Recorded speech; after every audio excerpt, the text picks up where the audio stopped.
Wait, you're my wife. He couldn't believe his eyes. Husband shocked to see wife's beauty and couldn't control himself. Falls in love with her. My beautiful family, welcome back to Mr. Peter's Stories. Every time I share a story, it feels like I'm holding you close, wrapping you in love.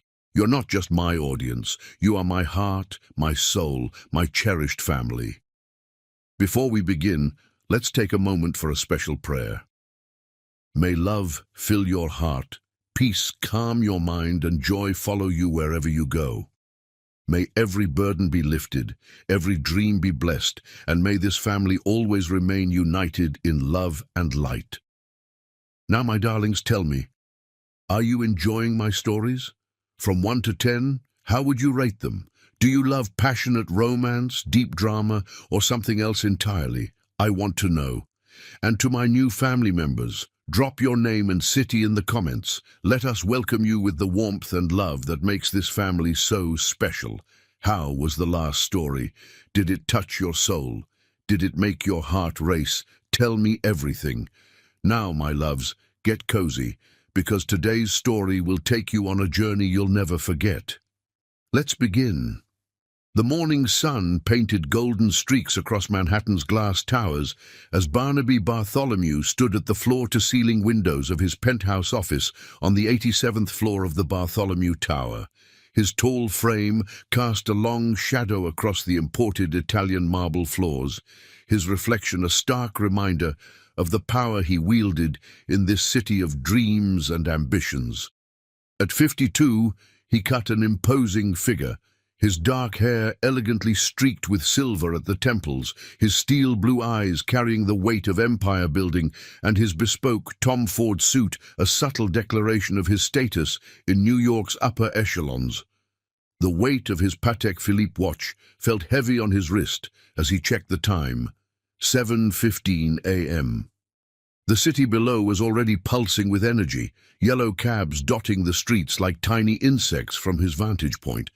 This view had witnessed countless victories, mergers, and acquisitions that had built Bartholomew Industries into the corporate giant it was today. But this morning felt different. The stakes were higher, the air charged with anticipation. His executive assistant, Miranda Blackwood, had arranged the files on his mahogany desk with military precision, financial reports, market analyses, and at the center, a leather-bound dossier that demanded his attention. He lifted it with careful deliberation, though he'd memorized its contents over the past week. Sterling Tech Solutions, the fastest-growing tech company in the country and the key to Bartholomew Industries' future. The morning espresso from his private barista arrived as he settled into his ergonomic chair, the rich aroma filling the air. Taking a sip, he opened the dossier once again, his eyes drawn to the photograph that had haunted his thoughts since the merger talks began. Sutton Nola, CEO of Sterling Tech Solutions, 32 years old, MIT graduate, tech prodigy. The photograph didn't do justice to her accomplishments. In less than a decade, she had transformed a startup in her garage into a multi-billion-dollar enterprise. Her innovations in artificial intelligence and sustainable technology had revolutionized the industry. The press called her the Queen of Silicon Valley, but Barnaby knew better than to underestimate her based on flashy headlines. He turned to the financial statements, though the numbers were already etched in his mind. Sterling Tech's valuation had tripled in the past year alone. Their proprietary AI algorithms were years ahead of the competition. The merger would be the largest in Bartholomew Industries' history, a $50 billion deal that would reshape the technological landscape. The intercom buzzed, Miranda's voice crisp and professional. "Mr. Bartholomew, the board members are arriving for the pre-meeting briefing." "Send them in," he responded, straightening his Italian silk tie. One by one, they filed into his office, 12 men and women who had helped build this empire alongside him. Their faces reflected the gravity of the day ahead. "Ladies and gentlemen, Barnaby began, his deep voice commanding immediate attention. "In 2 hours, we'll be meeting with Sterling Tech's executive team. This merger isn't just about market share or profit margins. It's about the future, our future." The morning light caught the crystal decanter on his bar cart as he poured water for each board member. The routine was familiar, but his mind was already racing ahead to the upcoming meeting. He had orchestrated hundreds of negotiations in this very room, but something about this one felt different, personal. As he briefed the board on the final strategy, his thoughts kept drifting to the dossier. Sutton Nola's achievements were remarkable: patents in quantum computing, breakthrough research in neural networks, philanthropic initiatives that had transformed STEM education in underserved communities. But it was the less obvious details that intrigued him. Her perfect attendance record at board meetings, her hands-on approach with research teams, her ability to quote classics in interviews while discussing coding algorithms. The board meeting concluded, and Barnaby found himself alone again, watching the morning traffic below. His empire stretched across continents, but today everything hinged on this meeting. The merger would either cement his legacy or become his greatest miscalculation. At precisely 9:55 a.m., Miranda's voice came through the intercom again. "Sir, Sterling Tech's team has arrived." Barnaby straightened his cuffs, a habit from his early days in business. "Escort them to the main boardroom. I'll be there in 5 minutes." The walk to the boardroom was one he had made countless times, yet today each step felt weighted with destiny. The hallway's wood-paneled walls displayed the history of Bartholomew Industries, photographs of his father breaking ground on their first factory, newspaper headlines announcing their rise to fortune, awards and accolades that marked their ascent to corporate royalty. He paused at the boardroom's double doors, adjusting his tie one final time. Through the frosted glass, he could see the silhouettes of people settling into their seats. Taking a deep breath, he pushed the doors open with practiced confidence. The moment Sutton Nola turned to face him, time seemed to stop. She stood near the window, the morning light creating a halo around her elegant frame. Her crimson suit was a bold choice, tailored perfectly to her athletic build. Her locks were swept into an intricate updo that spoke of both sophistication and cultural pride. But it was her eyes that caught him off guard, deep brown pools of intelligence and determination that seemed to see right through his carefully constructed facade. "Mr. Bartholomew," she said, extending her hand. Her voice was melodious yet commanding, with a hint of a southern accent that added warmth to her professional tone. "Thank you for having us." The moment their hands met, Barnaby felt an unexpected surge of electricity course through him. Her grip was firm, confident, matching his own. "Ms. Nola, welcome to Bartholomew Industries." As they took their seats at opposite ends of the massive boardroom table, Barnaby noticed the subtle details that the dossier had missed. The way she arranged her documents with precise movements, the vintage fountain pen she placed carefully beside her notebook, the quick but thorough glance she gave each person in the room. Cataloguing, analyzing, planning.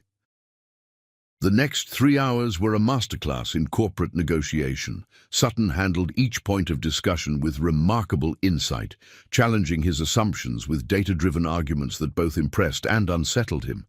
She didn't just know her company's numbers, she understood the underlying patterns, the market forces, the human elements that drove success.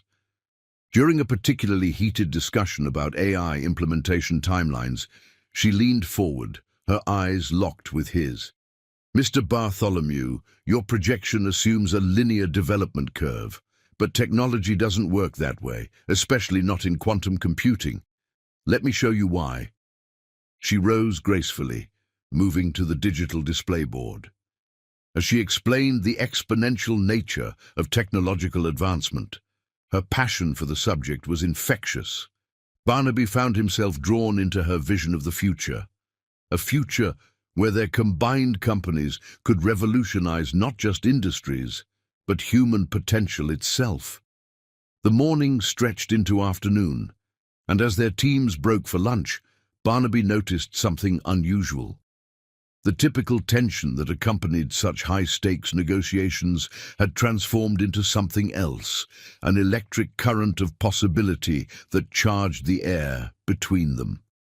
"Ms. Nola," he said as their teams filed out, "would you join me for lunch in my private dining room? There are some aspects of the merger I'd like to discuss in more detail." She smiled, a subtle curve of her lips that suggested she knew there was more to his invitation than business.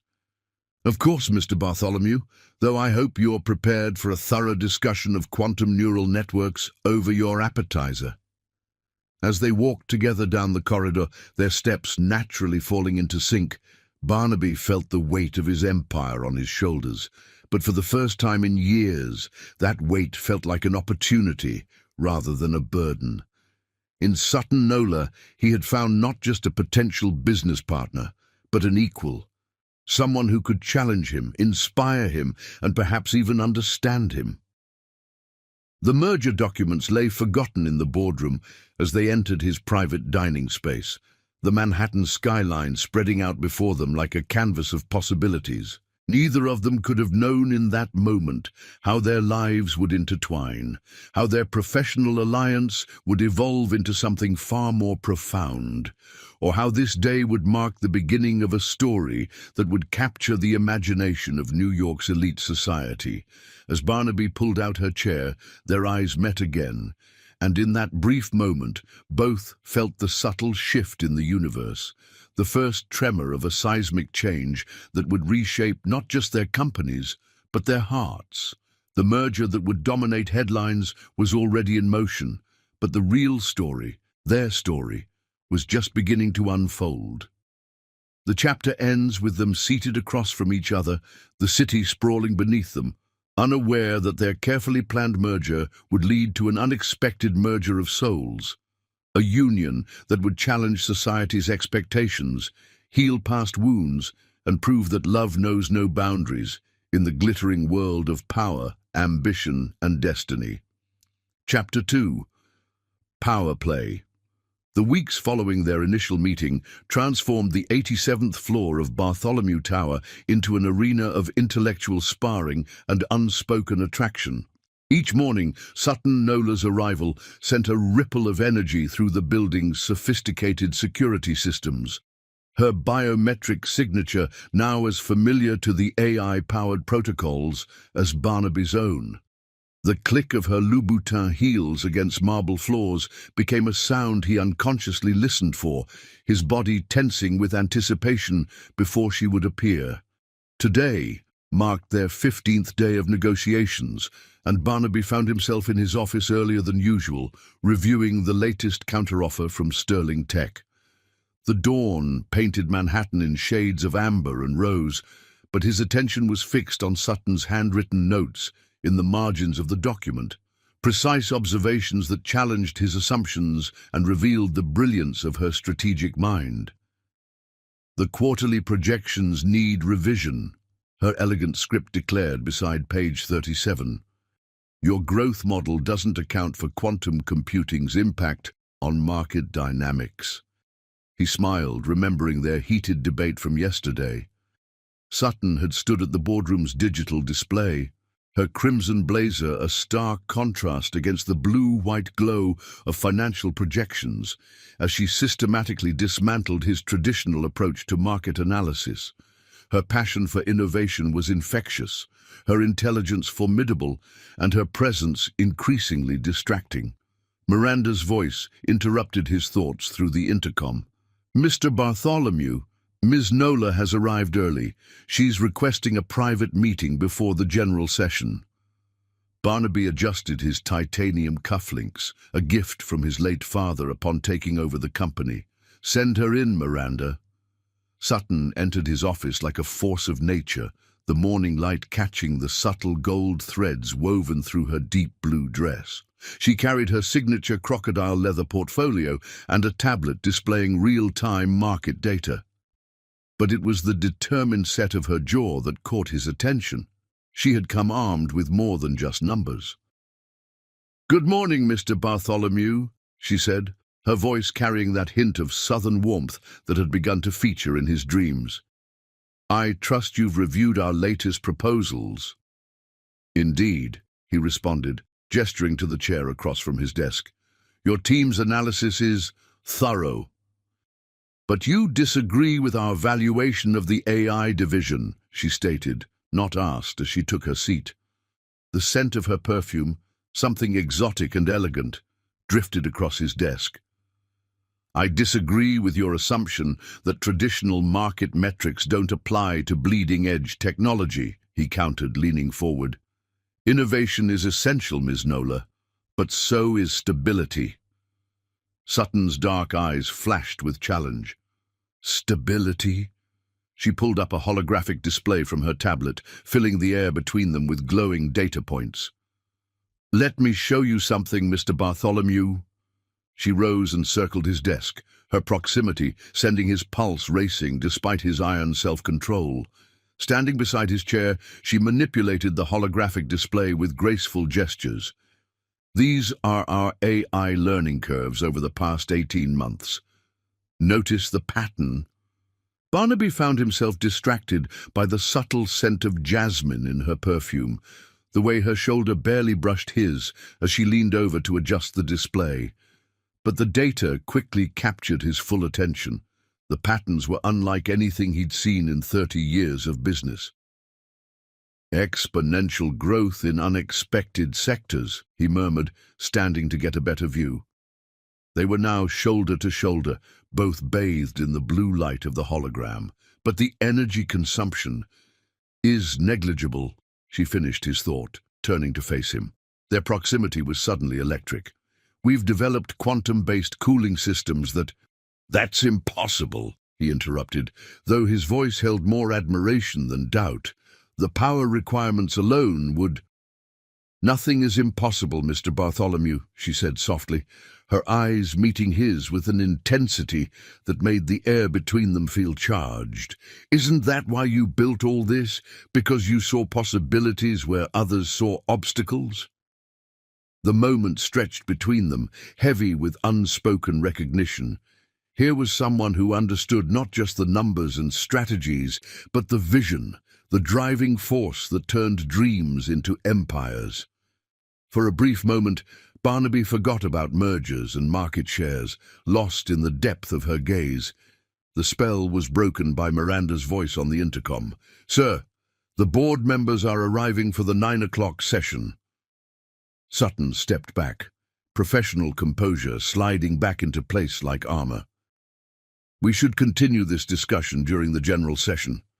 I believe the board would be interested in our cooling system innovations."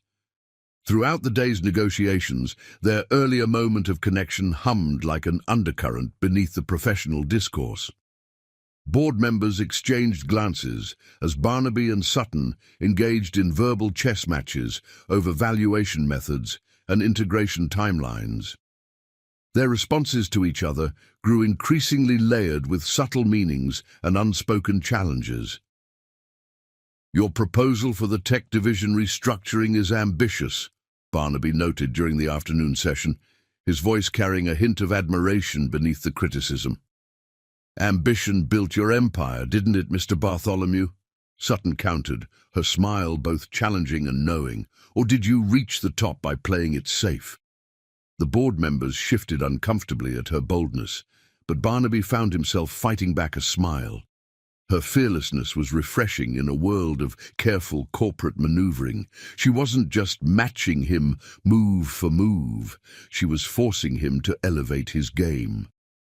As the sun began to set, casting long shadows across the boardroom, their teams had reached another temporary impasse. The merger's complexity had grown beyond initial projections, with each new layer revealing both opportunities and challenges that would require careful navigation.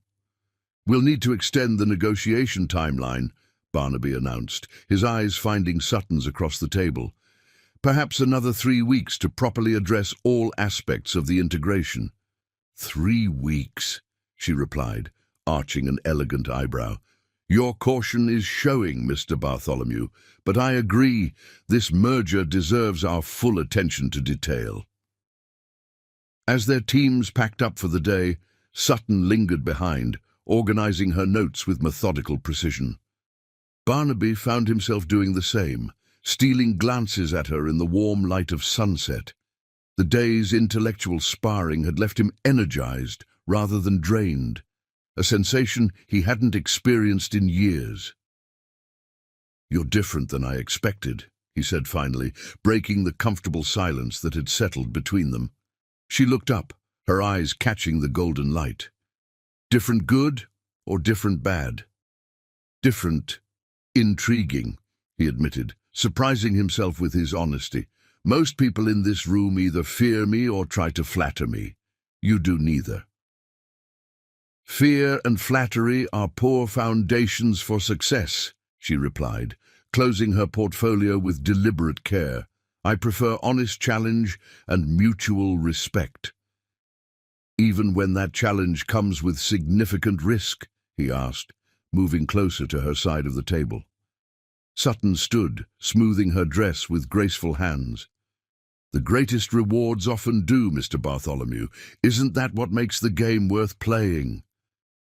Their eyes met again, and the chemistry that had been building all day crackled between them like static electricity. In that moment, both recognized that their game had evolved far beyond mere corporate strategy. "Join me for dinner," he said suddenly, the words escaping before he could analyze their wisdom. "There's a private room at Le Bernardin. We can discuss the quantum cooling systems in detail." A smile played at the corners of her mouth. "Are you sure that's wise? The press is already speculating about our lengthy negotiations." "Let them speculate," he replied, his voice low and confident. "I've never based my decisions on public opinion." She considered him for a long moment, her expression unreadable. Finally, she nodded. "Very well, but I warn you, my appetite for discussion is as robust as my appetite for fine cuisine." As they walked together toward the elevator, their steps in perfect sync, both were acutely aware that they were crossing an invisible line. The professional distance they had maintained was beginning to blur, replaced by something far more dangerous and exhilarating. The elevator doors closed behind them, and in the confined space, the tension between them became almost palpable. Sutton's perfume filled his senses, while Barnaby's commanding presence made her pulse quicken, despite her carefully maintained composure. "You know," she said softly as they descended, "this merger could change everything." Barnaby looked down at her, struck by how the elevator's soft lighting highlighted the elegant lines of her face. "I'm counting on it," he replied, his voice carrying a weight that suggested he wasn't just talking about business anymore.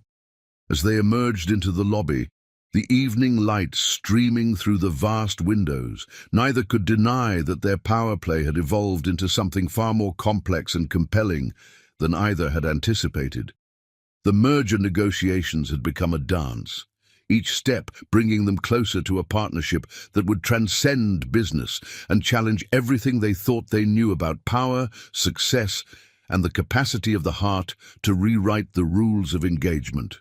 The chapter closes as they step into his waiting Bentley, Manhattan's lights beginning to twinkle around them like stars, both aware that their carefully constructed professional boundaries were starting to crumble in the face of an attraction that defied corporate strategy and social expectations. The power play that had begun in the boardroom was evolving into something far more personal. A game where the stakes were no longer measured in dollars and market shares, but in heartbeats and unspoken desires. Chapter 3. The Gala. The annual Tech Innovation Gala transformed the Metropolitan Museum of Art into a glittering wonderland of innovation and elegance.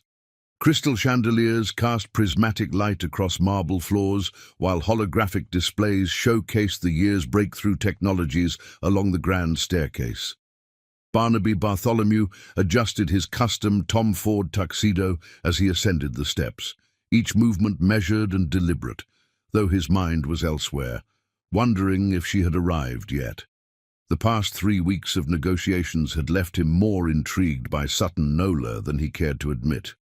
Their dinner at Le Bernardin had stretched into 3 hours of conversation that ranged far beyond business, revealing depths to her that the corporate dossiers had never hinted at. Her passion for quantum physics was matched by her love of classical music. Her technological genius was tempered by a deep understanding of human nature. Each layer he discovered only made him hunger for more. The great hall hummed with the elite of New York society, tech moguls, venture capitalists, and innovation leaders mingling beneath the vaulted ceilings. Barnaby accepted a flute of champagne from a passing waiter, nodding to familiar faces while his eyes scanned the crowd. He told himself he was merely being strategic. After all, their merger was still the talk of Wall Street. But deep down, he knew his anticipation had nothing to do with business. "She hasn't arrived yet," came Miranda's knowing voice beside him. His executive assistant had an uncanny ability to read his thoughts, but her team confirmed she's on her way. Barnaby took a measured sip of champagne. "I assume you've arranged the seating as discussed?" "Of course, sir. Ms. Nola's place is next to yours at the primary table, as befitting the merger partners of the year." Miranda's slight emphasis on merger partners didn't escape his notice. The next 20 minutes passed in a blur of handshakes and small talk. Barnaby moved through the crowd with practiced ease, his reputation for being intimidating keeping most conversations professionally brief. But his awareness remained fixed on the grand entrance, waiting. When Sutton finally appeared at the top of the stairs, time seemed to stop. She wore a gown of liquid gold that caught every light in the room, the fabric clinging to her curves before flowing to the floor like molten metal. Her locks were arranged in an intricate crown of braids interwoven with subtle golden threads that matched her dress, but it was her presence that commanded attention, regal, confident, and absolutely breathtaking. Barnaby felt his heart skip a beat, a sensation he hadn't experienced in years. He watched as she descended the stairs, every head turning to follow her progress. The dress revealed her shoulders and elegant collarbones, while a tasteful slit offered glimpses of her legs as she moved. Her skin glowed like polished bronze under the chandelier's light, and her smile held just a hint of knowing amusement at the stir she was causing. Their eyes met across the crowded hall, and the connection was instant and electric. Sutton's smile softened into something more personal, more intimate, meant only for him. Barnaby found himself moving toward her without conscious thought, drawn by an irresistible force. "Mr. Bartholomew," she greeted him, her voice carrying that blend of professional courtesy and private warmth that he had come to crave. "You clean up rather well." "Ms. Nola," he returned, taking her offered hand and bringing it to his lips in a gesture that walked the line between old-world courtesy and subtle intimacy. "You look absolutely stunning." A slight flush colored her cheeks, though her composure never wavered. "Flattery, Mr. Bartholomew? That's not like you." "Merely stating facts," he murmured, tucking her hand into the crook of his arm. "Shall we make the rounds? I believe half the tech world is waiting to bend your ear about the merger." They moved through the crowd together, their chemistry obvious to everyone watching. The way they anticipated each other's movements, finished each other's sentences, and maintained subtle physical contact spoke of a connection that transcended business. Barnaby found himself hyper-aware of every brush of her arm against his, every time she leaned close to whisper an observation about their fellow guests. The dinner portion of the evening found them seated side by side at the primary table, their chairs perhaps a fraction closer than strictly necessary. Under the table, her knee occasionally brushed against his, sending sparks of awareness through his body. Their conversation flowed effortlessly, ranging from the latest quantum computing breakthroughs to their shared love of obscure jazz recordings. "Dance with me," Barnaby said suddenly as the orchestra struck up a waltz. It wasn't a question, but his eyes held a hint of vulnerability that only she could see. Sutton's smile was answer enough. He led her to the dance floor, aware of the countless eyes following their movement, but focused solely on the feel of her hand in his. As he drew her into his arms, the rest of the world seemed to fade away. They moved together as if they'd been dancing for years, her body fitting perfectly against his larger frame. His hand, at the small of her back, felt the warmth of her skin through the thin fabric of her dress, while their joined hands seemed to pulse with shared electricity. "Everyone's watching us," she murmured, though her eyes never left his face. "Let them watch," he replied, his voice low and intimate. "I'm only interested in one person's opinion tonight." Their waltz carried them around the floor, each turn bringing them slightly closer together. The professional masks they wore began to slip, replaced by something more real, more vulnerable. Barnaby found himself lost in the depths of her dark eyes, seeing past the brilliant CEO to the woman who had begun to haunt his dreams. As the music softened, their steps slowed until they were barely moving, just swaying together in their own private world. Sutton's hand had somehow migrated from his shoulder to the nape of his neck, her fingers playing with the silver-streaked hair there. The touch sent shivers down his spine. "We should be careful," she whispered, though she made no move to pull away. "The press is having a field day with rumors about us already." Barnaby's hand tightened slightly at her waist. "Since when do either of us let public opinion dictate our choices?" The orchestra transitioned to a slower piece, and Sutton moved incrementally closer, her head coming to rest against his chest.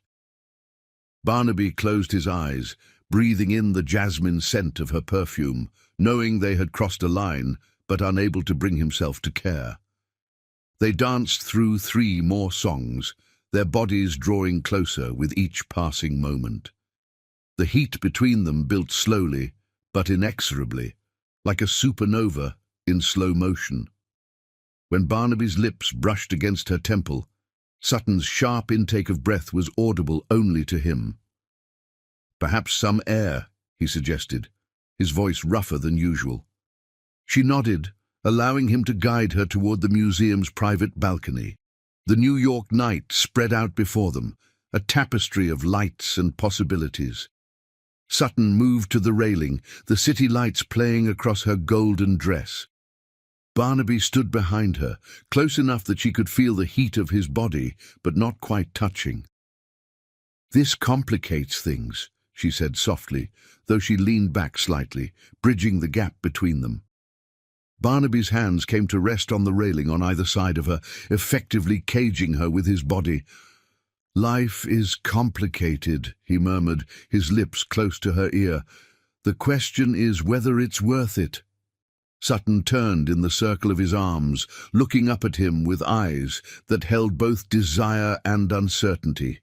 "Is it worth potentially derailing a $50 billion merger?" Instead of answering, Barnaby lifted one hand to cup her cheek, his thumb tracing the line of her cheekbone. Sutton's eyes fluttered closed at his touch, her lips parting slightly. The tension between them built to an almost unbearable level. When their lips finally met, it was like a circuit completing. The kiss began soft, tentative, but quickly deepened as years of loneliness and weeks of building attraction crystallized into this one perfect moment.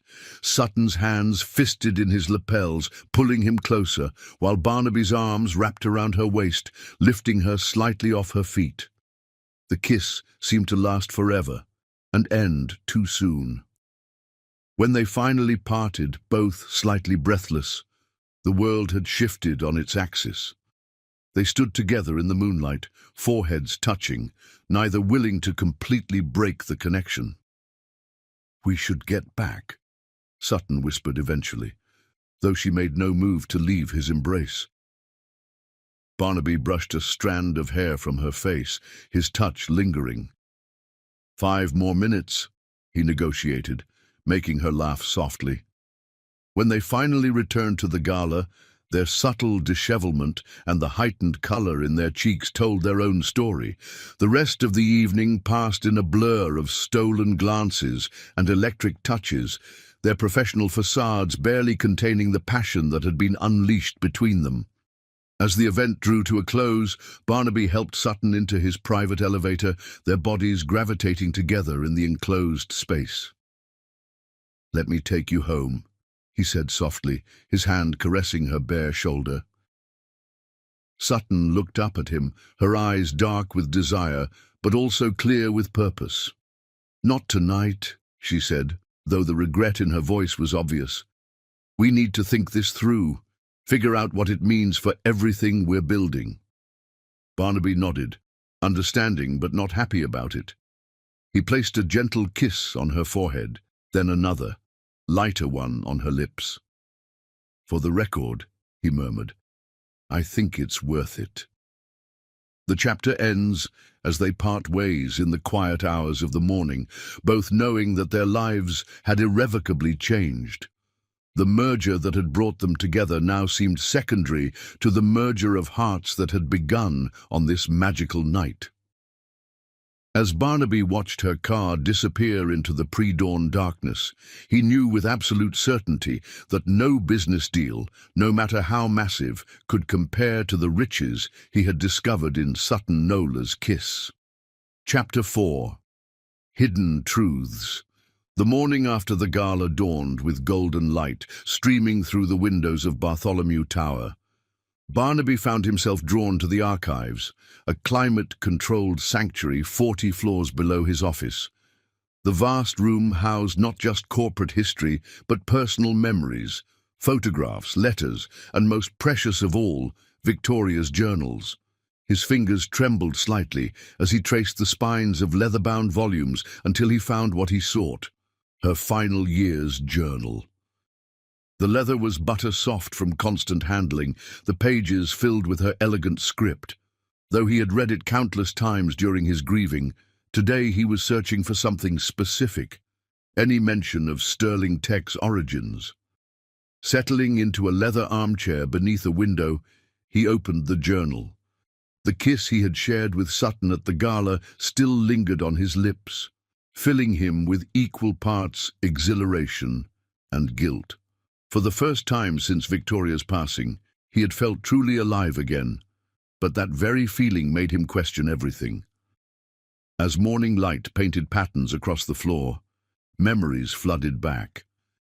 Victoria in this very room, writing in her journal, always with a knowing smile when he asked what she was documenting, her mysterious trips to MIT that she'd been so excited about, the way she'd spoken about the future of technology with renewed passion in her final months.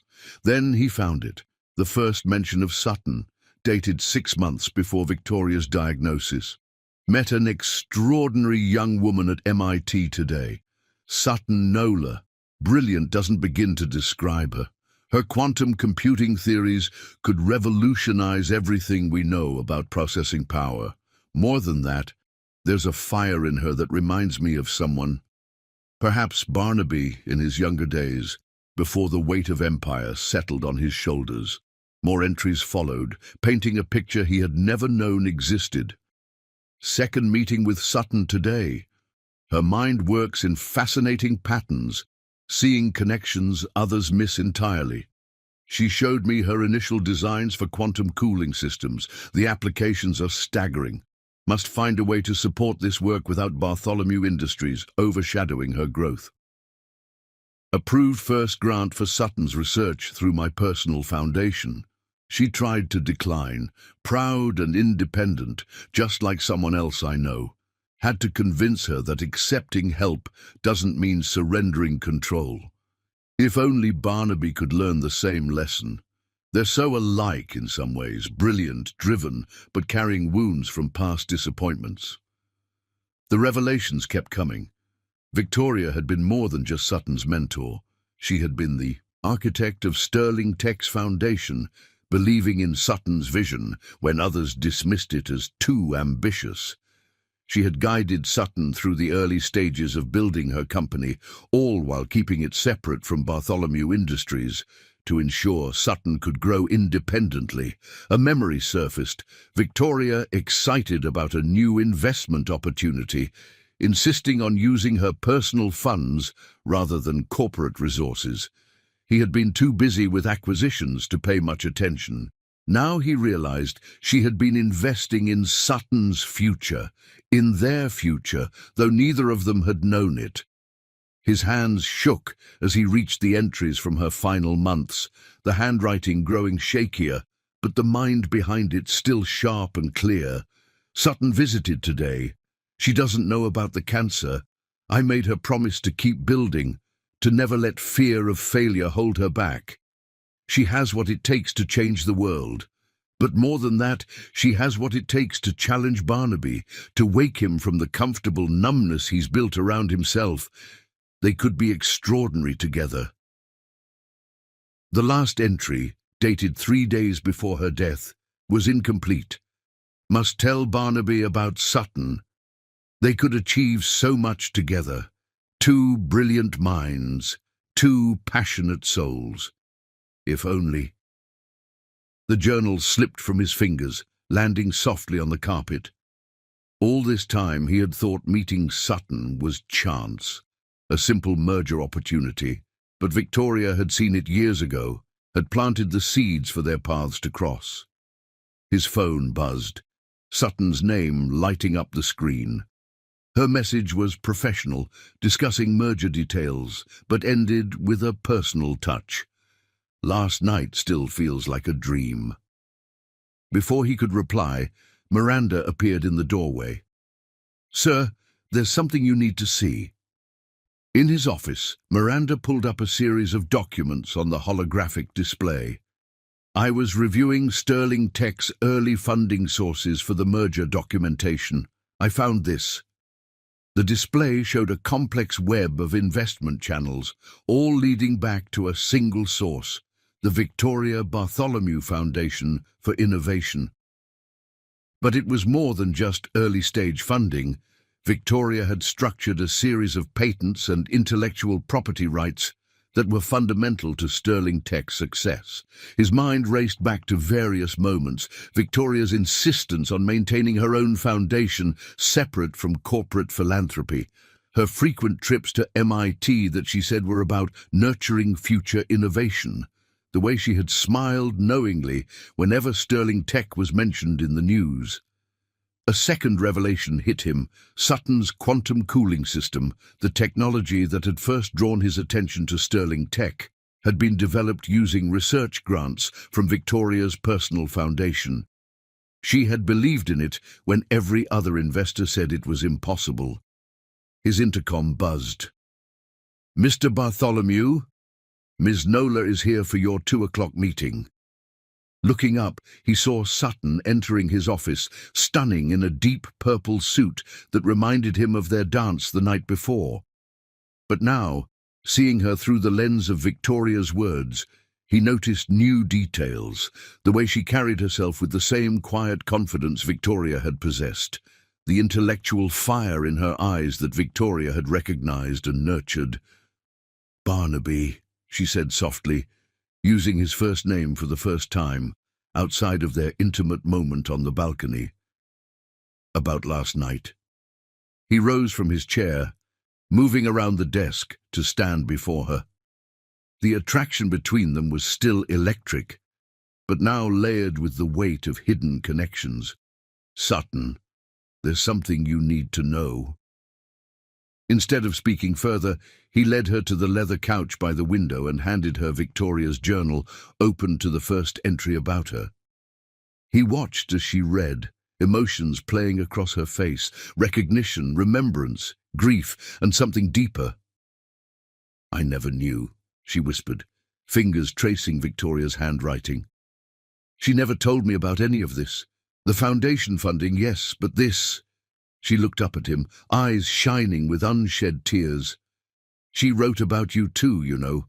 Not just here, in our conversations. She would tell me about this brilliant, driven man who needed someone to challenge him, to make him see beyond the empire to the possibilities.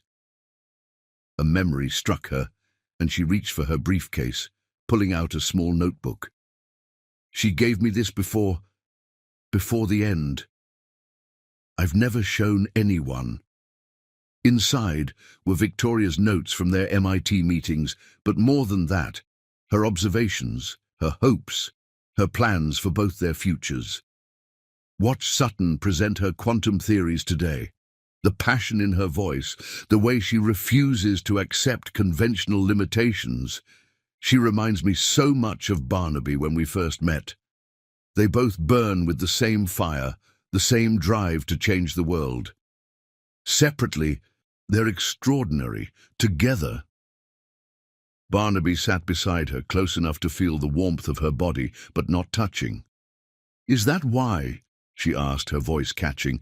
"Is that why you've been drawn to me? Because of Victoria?" He turned to face her fully, taking her hands in his. "No," he said firmly. "What I feel for you is entirely its own truth. Finding out about Victoria's role, it doesn't change how my heart races when you enter a room, or how your mind challenges and excites me, or how desperately I wanted to kiss you last night." A tear slipped down her cheek, and he caught it with his thumb. "But it does change things," she said softly. "It changes everything and nothing," he replied, drawing her closer. "Victoria saw something 5 years ago that we're only discovering now. She knew we would need each other, not just for business, not just for innovation, but for healing, for growth, for love." The word love hung in the air between them, neither ready to acknowledge it directly, but both feeling its truth. Sutton leaned into him, her head finding that perfect spot on his chest that seemed made for her. "I miss her," she whispered. "She believed in me when no one else did, pushed me to dream bigger, to never settle for less than extraordinary." Barnaby's arms tightened around her. She had a gift for seeing the best in people, for seeing connections others missed. He pressed a kiss to her temple, breathing in the familiar scent of jasmine. "But this thing between us, this is ours, Sutton. Victoria may have seen the possibility, but we're the ones choosing to make it real." They sat together as the afternoon sun painted the Manhattan skyline in shades of gold, both journals resting between them like bridges between past and present. The merger documents lay forgotten on Barnaby's desk, but a different kind of merger was taking place, one of hearts, of histories, of destinies long intertwined without their knowledge. "What do we do now?" Sutton asked finally, her fingers intertwined with his. Barnaby lifted their joined hands to his lips, kissing her knuckles. "We honor her vision, not just for business, but for life. We build something extraordinary together, just as she knew we could." "Together," Sutton repeated, turning her face up to his. When their lips met this time, it wasn't just passion that flowed between them. It was understanding, acceptance, and the beginning of something deeper than either had imagined possible. The chapter ends as they sit together in the fading light, Victoria's journals bearing witness to their embrace. The hidden truths that could have torn them apart had instead woven their stories more tightly together, creating a tapestry of love, loss, and destiny that neither could have predicted. In the end, Victoria's final gift to them both wasn't just the business connection. It was the chance to find in each other the kind of love that transforms, heals, and builds empires of the heart. Chapter 5. Confrontation. The New York sunset painted clouds in shades of amber and gold as Sutton Nola stood in Barnaby's private office, Victoria's journals clutched to her chest like a shield. The past 24 hours since discovering their shared connection to Victoria had been a whirlwind of emotions, memories, and realizations that threatened to overwhelm her carefully maintained composure. Through the floor-to-ceiling windows, Manhattan's lights began twinkling to life, each one a star in an urban galaxy. But Sutton's mind was far from the view, lost in the pages of Victoria's writings, in the carefully laid plans that had brought her and Barnaby together. The weight of destiny pressed down on her shoulders, simultaneously comforting and suffocating. Barnaby watched her from behind his massive desk, his steel-blue eyes tracking her movements as she paced the length of his office. The tension between them was different now, no longer just the electric attraction that had drawn them together, but something deeper, more complex, tinged with the shadow of the remarkable woman who had shaped both their lives. "Did you know?" she finally asked, her voice barely above a whisper. "All this time, during the merger talks, the negotiations, did you know about Victoria's involvement in Sterling Tech?" Barnaby rose from his chair, moving to stand before her. In the fading light, his silver-streaked hair caught the golden hues of sunset, and his face held an expression she had never seen before, vulnerability mixed with a desperate need to make her understand. "No," he answered, his deep voice rough with emotion. "I swear to you, Sutton, I had no idea until I found her journal yesterday. Everything that's happened between us, every moment, every feeling, it's been real, untainted by the past." She studied his face intently, searching for any hint of deception. Finding none, she placed the journals on his desk with trembling hands. "She was everything to me. Barnaby, more than a mentor. She saw something in me when everyone else said my ideas were impossible. And now—" Her voice trailed off as memories flooded back. Late nights in MIT labs, Victoria's unwavering faith in her quantum computing theories, the gentle guidance that had helped shape her from brilliant student to powerful CEO. Each memory now carried new weight, new meaning. "Now you're wondering if what's between us is just the echo of her plans," he finished softly, stepping closer. "If we're just playing out some script she wrote years ago." Sutton's eyes filled with tears she refused to let fall. "Aren't we? Look at all this." She gestured to the holographic displays still showing Victoria's investment trails. She orchestrated everything, the funding, the patents, even our meeting. It was all part of her vision. "Victoria was brilliant at seeing possibilities," Barnaby said, his hand coming up to cup her cheek. "But she couldn't dictate our hearts, Sutton. She couldn't create this fire between us, this connection that's been driving both of us crazy since the first day you walked into my boardroom." The warmth of his touch sent shivers down her spine, but she forced herself to step back. "Tell me about her," she whispered. "Tell me about the Victoria you knew. Not the business icon, not the visionary. Tell me about your wife." Pain flashed across Barnaby's face, but he nodded. Leading her to the leather couch where they had sat yesterday, he pulled her close, needing the physical connection as he opened up about his past. "She was extraordinary," he began, his fingers absently playing with one of Sutton's locks. "Not just brilliant and compassionate, but absolutely fearless. She saw right through my corporate armor from the day we met. Called me out on using success to hide from real connections." As night deepened outside the windows, they shared their memories of Victoria. Sutton told him about late-night discussions in MIT labs, about Victoria's unwavering faith in her quantum computing theories. Barnaby spoke of Victoria's passion for innovation, her dedication to supporting young entrepreneurs, her ability to see connections others missed.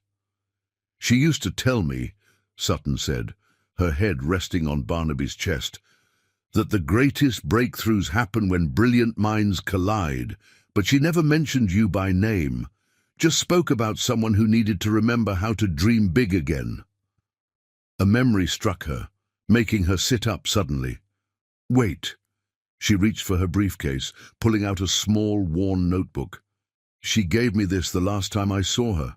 I haven't looked at it since." Together, they opened the notebook, finding Victoria's observations from their MIT meetings. But between the technical notes were personal insights that took their breath away. Watched Sutton present her quantum theories today, the passion in her voice, the way she refuses to accept conventional limitations. She reminds me so much of Barnaby. They both burn with the same fire, the same drive to change the world. Separately, they're extraordinary. Together. Barnaby's arms tightened around Sutton as they read. "She saw us so clearly," he murmured. "Even then." "Is that what this is?" Sutton asked, lifting her head to meet his gaze. Two brilliant minds colliding. His hand slid into her hair, cradling the back of her head. "This is so much more than that, and you know it. Yes, your mind challenges and excites me. Yes, our companies are perfectly aligned for innovation. But what I feel when I hold you like this, when I see your smile across a boardroom, that has nothing to do with business or brilliance." Sutton's hands fisted in his shirt. "I'm scared, Barnaby. Not of you, not of us, but of disappointing her memory. What if we fail? What if this merger falls apart because of our feelings? What if—" He silenced her with a kiss, pouring all his certainty, all his growing love into the connection. When they finally parted, both breathless, he rested his forehead against hers. "Victoria didn't orchestrate this to watch us fail. She saw something in both of us, not just our potential together, but our strength to handle whatever challenges came our way. But the press, the board members, the shareholders—" Sutton protested weakly, even as her body melted further into his embrace. "We'll all have opinions," he finished. "They always do. But I've spent too many years letting public perception dictate my choices. Not anymore. Not with you." She pulled back slightly, her eyes searching his face. "What are you saying?" Barnaby stood, pulling her up with him. In the darkness of his office, with the city lights twinkling behind them like stars, he took both her hands in his. "I'm saying that I don't want to hide this. Hide us. Victoria's journals didn't create these feelings. They just showed us that someone else saw their possibility long before we did. And the merger?" she asked, though her eyes never left his. "Will succeed or fail based on its own merits. But this—" He pulled her closer, one hand sliding to the small of her back. "This is non-negotiable. I'm falling in love with you, Sutton Nola, and no amount of corporate politics or public opinion is going to change that." The tears she had been holding back finally fell, but her smile was radiant. "Victoria would love this, you know. She always said the best partnerships were built on both head and heart." "She was right about so many things," Barnaby murmured, brushing away her tears with his thumbs. "But finding you, falling for you, that was all us." As if to prove his point, he kissed her again, deeper this time, with all the passion that had been building between them since their first meeting. Sutton responded with equal fervor, her arms wrapping around his neck as she pressed herself closer. When they finally parted, both breathing heavily, Sutton laughed softly. "What do we do now?" "Now?" Barnaby smiled, the expression transforming his usually serious face. "Now we build something extraordinary together, in business and in life. We honor Victoria's memory, not by following some predetermined path, but by being true to ourselves and what we feel." "Together," she whispered, echoing their word from yesterday. But now it held new meaning, new promise. "Together," he confirmed, sealing the promise with another kiss. The chapter closes as they stand entwined in his office, the ghost of Victoria's presence blessing their union rather than haunting it. The confrontation they had feared had instead become a confirmation of their feelings, their connection, their future. As the night deepened around them, they held each other, secure in the knowledge that while Victoria might have seen the possibility of their love, the reality of it was entirely their own creation. The merger documents still waited on Barnaby's desk, but they had discovered a truth more valuable than any corporate deal, that sometimes the greatest risks in life lead to the greatest rewards, and that love, when it's real, doesn't need justification or explanation. It simply is, as natural and inevitable as the sunrise that would soon paint the sky behind them in shades of hope and new beginnings. Chapter 6. Breaking Point. The media storm broke on a Wednesday morning with the ferocity of a hurricane. Barnaby was in his private gym on the 86th floor, completing his daily workout, when Miranda burst in, her usually composed face tight with concern. The tablet she clutched in her hands displayed headlines that would change everything. The Wall Street Journal blazed across the screen. Romance or revenge? The truth behind Bartholomew Sterling tech merger. Below it, a photo of him and Sutton dancing at the gala, her head resting intimately against his chest, his lips close to her ear. The article was brutal in its implications, suggesting their relationship had compromised the merger's integrity. Barnaby's heart raced, and not from his interrupted workout. He grabbed a towel, wiping away sweat as he scrolled through more headlines. The New York Times. Power couple or corporate scandal? Bloomberg. Bartholomew Industries Board questions CEO's judgment. Each article dug deeper, unearthing every detail of their growing relationship and twisting it into something tawdry and suspicious. The conservative board members are particularly vocal, Miranda reported, pulling up internal communications. Thompson has already called for an emergency board meeting. He's suggesting your personal involvement with Ms. Nola has clouded your business judgment. Barnaby's phone buzzed continuously with messages from board members, shareholders, and industry contacts. But the one name he searched for remained conspicuously absent. Sutton hadn't reached out since the story broke. After a quick shower and change into a charcoal Tom Ford suit, he strode into his office to find it already filled with his crisis management team. Their faces were grim as they presented the full scope of the media coverage. James Wilson, his PR director, looked particularly concerned. "Sir, the narrative is spinning out of control. The Conservative board members are using this as ammunition to question not just the merger, but your leadership.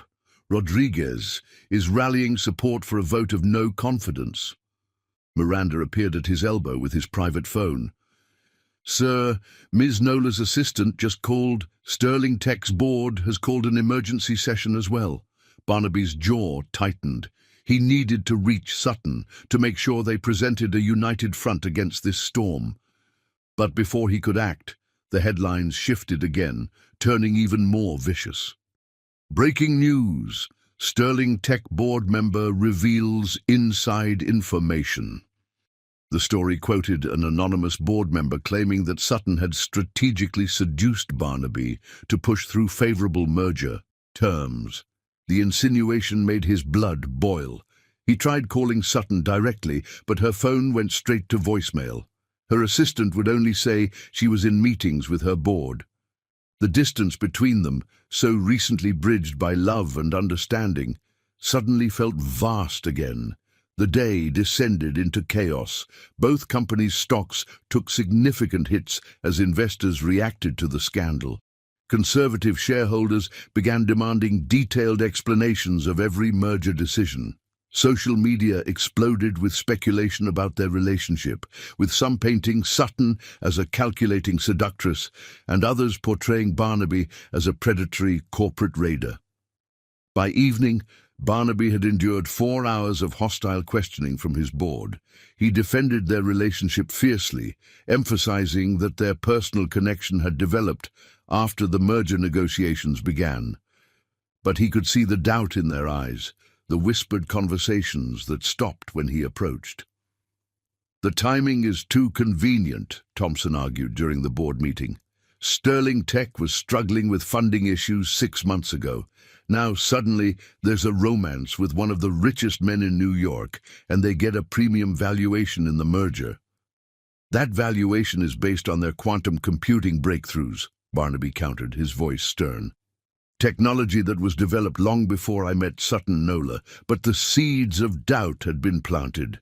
Even his strongest supporters on the board looked uncomfortable.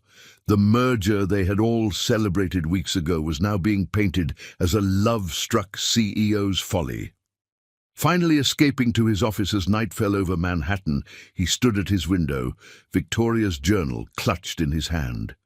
The truth of their connection, blessed by Victoria's foresight, felt pure and right, but the world was determined to soil it with suspicion and scandal. His intercom buzzed. "Sir, Ms. Nola is here." Sutton entered his office like a storm front, her usual grace replaced by tightly controlled fury. She wore a fitted black suit that made her look like a warrior ready for battle, but her eyes held pain beneath the anger. "Have you seen what they're saying about us?" she demanded without preamble. "About me." Barnaby moved toward her, arms opening instinctively, but she held up a hand to stop him. "Don't. I need to think clearly, and I can't do that when you're touching me." The rejection stung, but he understood. "We knew there would be opposition," he said carefully. "We can weather this together." "Together?" Sutton laughed, but there was no humor in it. "My board spent 6 hours today questioning every decision I've made since meeting you. They're suggesting I've compromised my company's future for what? A romance?" "For love," Barnaby said quietly, taking a step closer. "What we have is real, Sutton. Don't let them make you doubt that." She turned away, moving to the window where they had shared so many intimate moments. "Is it worth it? Everything I've built, everything you've built, are we really willing to risk it all?" "Yes," he said without hesitation. 1,000 times yes. But Sutton shook her head, tears gathering in her eyes. "You don't understand. Sterling Tech isn't just my company. It's Victoria's legacy. She believed in me, invested in me, helped me build something extraordinary. If I let personal feelings compromise that—" "Victoria wanted this," Barnaby insisted, pulling out her journal. "She saw the possibility of us, not just as business partners, but as—" "Stop!" Sutton's voice cracked. "Please, just stop. Victoria's dead, Barnaby. And while she might have had dreams for us, the reality is that our relationship is threatening everything she helped us build." He moved behind her, close enough to feel the heat of her body, but not touching. "So what are you saying? That we should end this? Pretend we don't feel what we feel?" Sutton's reflection in the window showed tears running down her cheeks. "I'm saying we need to be smart. Put some professional distance between us until the merger is complete. Show everyone that our business decisions aren't compromised by emotions." "That's not living, Sutton, that's hiding." He reached for her, but she stepped away. "Maybe hiding is what we need right now." She turned to face him, her expression breaking his heart. "I've worked too hard, come too far, to let them reduce me to just your lover. I need to protect my company, my reputation, my—" "Your heart," he finished softly. The silence between them stretched, heavy with unspoken words and suppressed emotions. Finally, Sutton squared her shoulders, though her voice trembled. "I think we need some time apart, to let things calm down, to prove that we can be professional about this. And us? What happens to us while we're being professional?" She reached up, touching his face with trembling fingers. "I don't know. I just know that right now. Being together is hurting everything we've both worked for." Barnaby caught her hand, pressing a kiss to her palm. "You're wrong. Being apart is what will hurt us. The press, the boards, the shareholders, they don't get to decide what's right for us." "But they do get to decide the fate of our companies," Sutton whispered, "and right now they're deciding that our love is a liability." The word love hung between them, simultaneously binding them together and tearing them apart. Barnaby wanted to argue, to fight, to convince her that running away wasn't the answer. But he could see the torment in her eyes, the way this scandal was crushing her spirit. "How long?" he asked finally. "How long do we have to pretend we're nothing more than merger partners?" Sutton stepped back, physically and emotionally distancing herself. "Until the merger is complete. Until we prove to everyone that our business decisions are sound and independent of our feelings. And then?" She met his eyes, and the love there gave him hope, despite her words. "And then, we'll see what's left of us after the storm passes." Barnaby watched as she walked to his door, every step widening the gulf between them. At the threshold she paused, but didn't turn around. "I do love you," she whispered. "That's why I have to do this." The door closed behind her with a soft click that sounded like breaking glass. Barnaby stood alone in his office, the city lights blurring through unshed tears. On his desk, Victoria's journal lay open to an entry he had read 100 times. "True love, like true innovation, requires courage, the courage to risk everything for something extraordinary." The chapter ends as Barnaby sinks into his chair, head in his hands. While 40 floors below, Sutton sits in her car, both of them surrounded by the wreckage of their carefully built worlds. The breaking point had come not from their love itself, but from society's inability to accept it. As Manhattan's lights twinkled around them like distant, unreachable stars, they faced their first night apart, each wondering if protecting their corporate empires was worth the cost to their hearts. In their separate solitudes, they both reached for their copies of Victoria's journal, seeking guidance from the woman who had seen their love's possibility. But even Victoria's wisdom couldn't ease the pain of choosing between professional duty and personal happiness, between the empires they had built and the love they had found. Chapter 7. The Choice. 2 weeks of professional distance had felt like an eternity. Barnaby stood in his penthouse office, watching the rain streak down the windows of Bartholomew Tower. The weather matched his mood, dark, turbulent, and showing no signs of clearing. Every board meeting, every negotiation session with Sterling Tech had become an exercise in restraint. Seeing Sutton but not being able to touch her, to hold her, to even speak privately with her, was a special kind of torture. The newspapers sat untouched on his desk, their headlines a daily reminder of the sacrifice they'd made. The business world had begun to calm, their professional distance strategy seemingly working. Stock prices were stabilizing, board members were settling, and the merger was back on track. By all corporate metrics, their choice to separate had been the right one. But Barnaby's heart told a different story. Every time Sutton entered a room, perfectly composed in her designer suits, maintaining that careful professional distance, he felt the weight of their choice. The light in her eyes had dimmed, her brilliant smile now rarely seen. They were both playing their parts perfectly, but at what cost? Miranda entered with his morning briefing, but her expression told him this was more than routine updates. "Sir, our intelligence division has picked up something concerning. Quantum dynamics is making moves." Barnaby's attention snapped into focus. Quantum dynamics was their biggest competitor, known for aggressive takeover attempts and cutthroat business practices. "Show me." The holographic display filled with data streams showing unusual stock movements.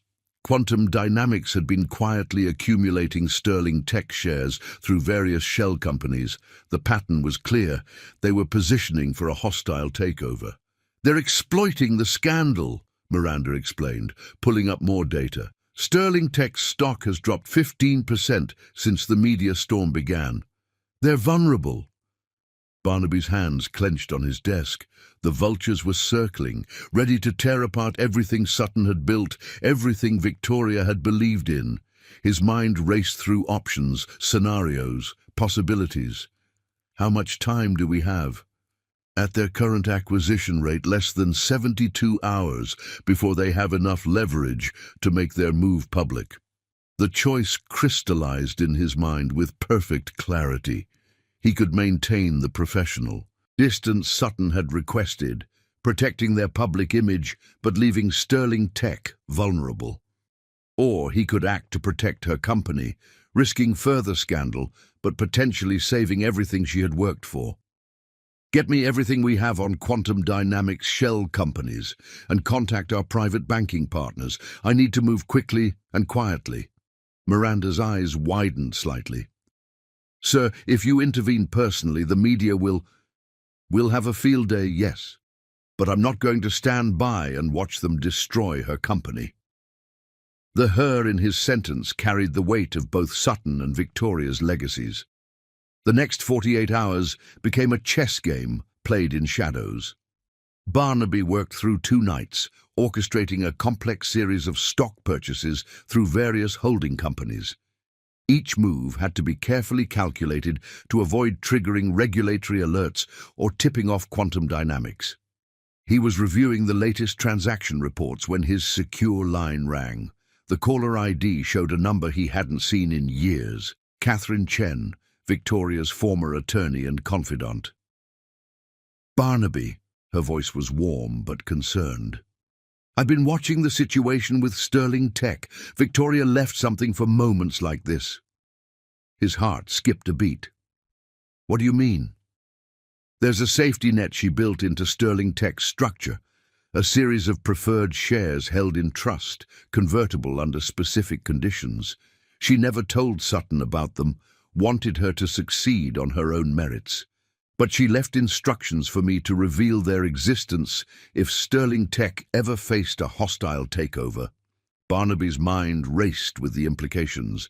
The shares would dilute any attempted takeover. Exactly, but there's more. The trust has specific requirements about who can purchase them.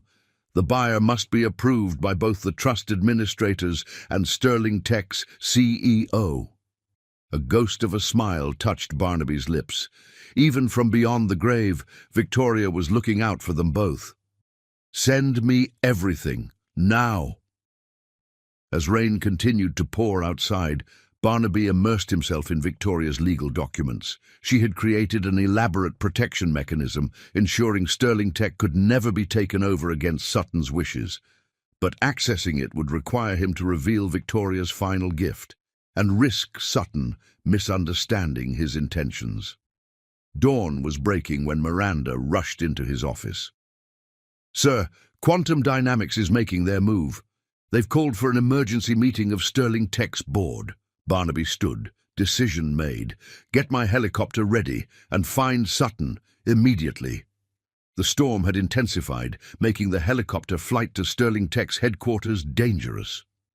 But Barnaby's pilot managed to land them on the rooftop helipad just as Sutton was arriving for the emergency board meeting.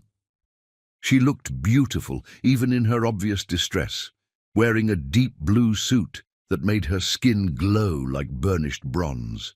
When she saw him step out of the helicopter, her eyes widened with a mix of emotions: surprise, confusion, longing. Barnaby, what are you doing here? Protecting what matters, both professionally and personally. Before she could respond, her assistant rushed up. Ms. Nola, Quantum Dynamics CEO is already in the boardroom. They're presenting a takeover proposal. Sutton's face hardened with determination, but Barnaby caught her arm before she could leave. Wait, there's something you need to know first. In her private office, he quickly explained about Victoria's hidden safeguard and his own countermoves against quantum dynamics. With each word, he watched the emotions play across her face: shock, understanding, and something deeper. You've been secretly buying shares to block their takeover, she whispered, even after I asked for distance. Distance doesn't mean I stopped caring. He stepped closer, despite their agreement to maintain space. I couldn't watch them destroy everything you've built, everything Victoria believed in. Tears filled her eyes. Why didn't you tell me sooner? Because you needed to prove your independence, to yourself, to your board, to the world. But now you need to know that you're not alone in this fight." Their eyes locked, and for a moment, all the professional barriers they'd erected crumbled.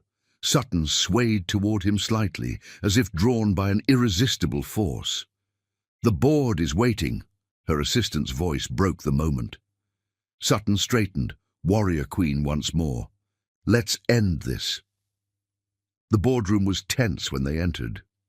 Richard Maxwell, CEO of Quantum Dynamics, stood at the head of the table with the confidence of a predator about to make a kill. His smile faltered slightly when he saw Barnaby. "Mr. Bartholomew, this is a private Sterling Tech board meeting." "Actually," Sutton's voice rang out clear and strong, "he has every right to be here, especially since he's about to become our largest shareholder." The next hour was a masterclass in corporate warfare. Barnaby and Sutton worked in perfect sync, revealing first his secret stock purchases that blocked Quantum's takeover attempt, then Victoria's protected shares that would ensure Sterling Tech's independence. Maxwell's face grew increasingly red as his carefully planned takeover crumbled. "This is manipulation. The SEC will find everything perfectly legal," Barnaby interrupted smoothly. "Unlike your attempts to hide stock purchases through shell companies." The Sterling Tech board members watched in amazement as Maxwell stormed out, his takeover dreams in shambles. But their amazement turned to something else as they witnessed the subtle interplay between Barnaby and Sutton. The perfect understanding, the shared looks, the united front they presented. "Perhaps," the board chairman said slowly, "we were hasty in our concerns about your relationship. Today has demonstrated that personal feelings haven't compromised either of your business judgment. If anything, they've strengthened both companies." After the board dispersed, Barnaby and Sutton found themselves alone in her office.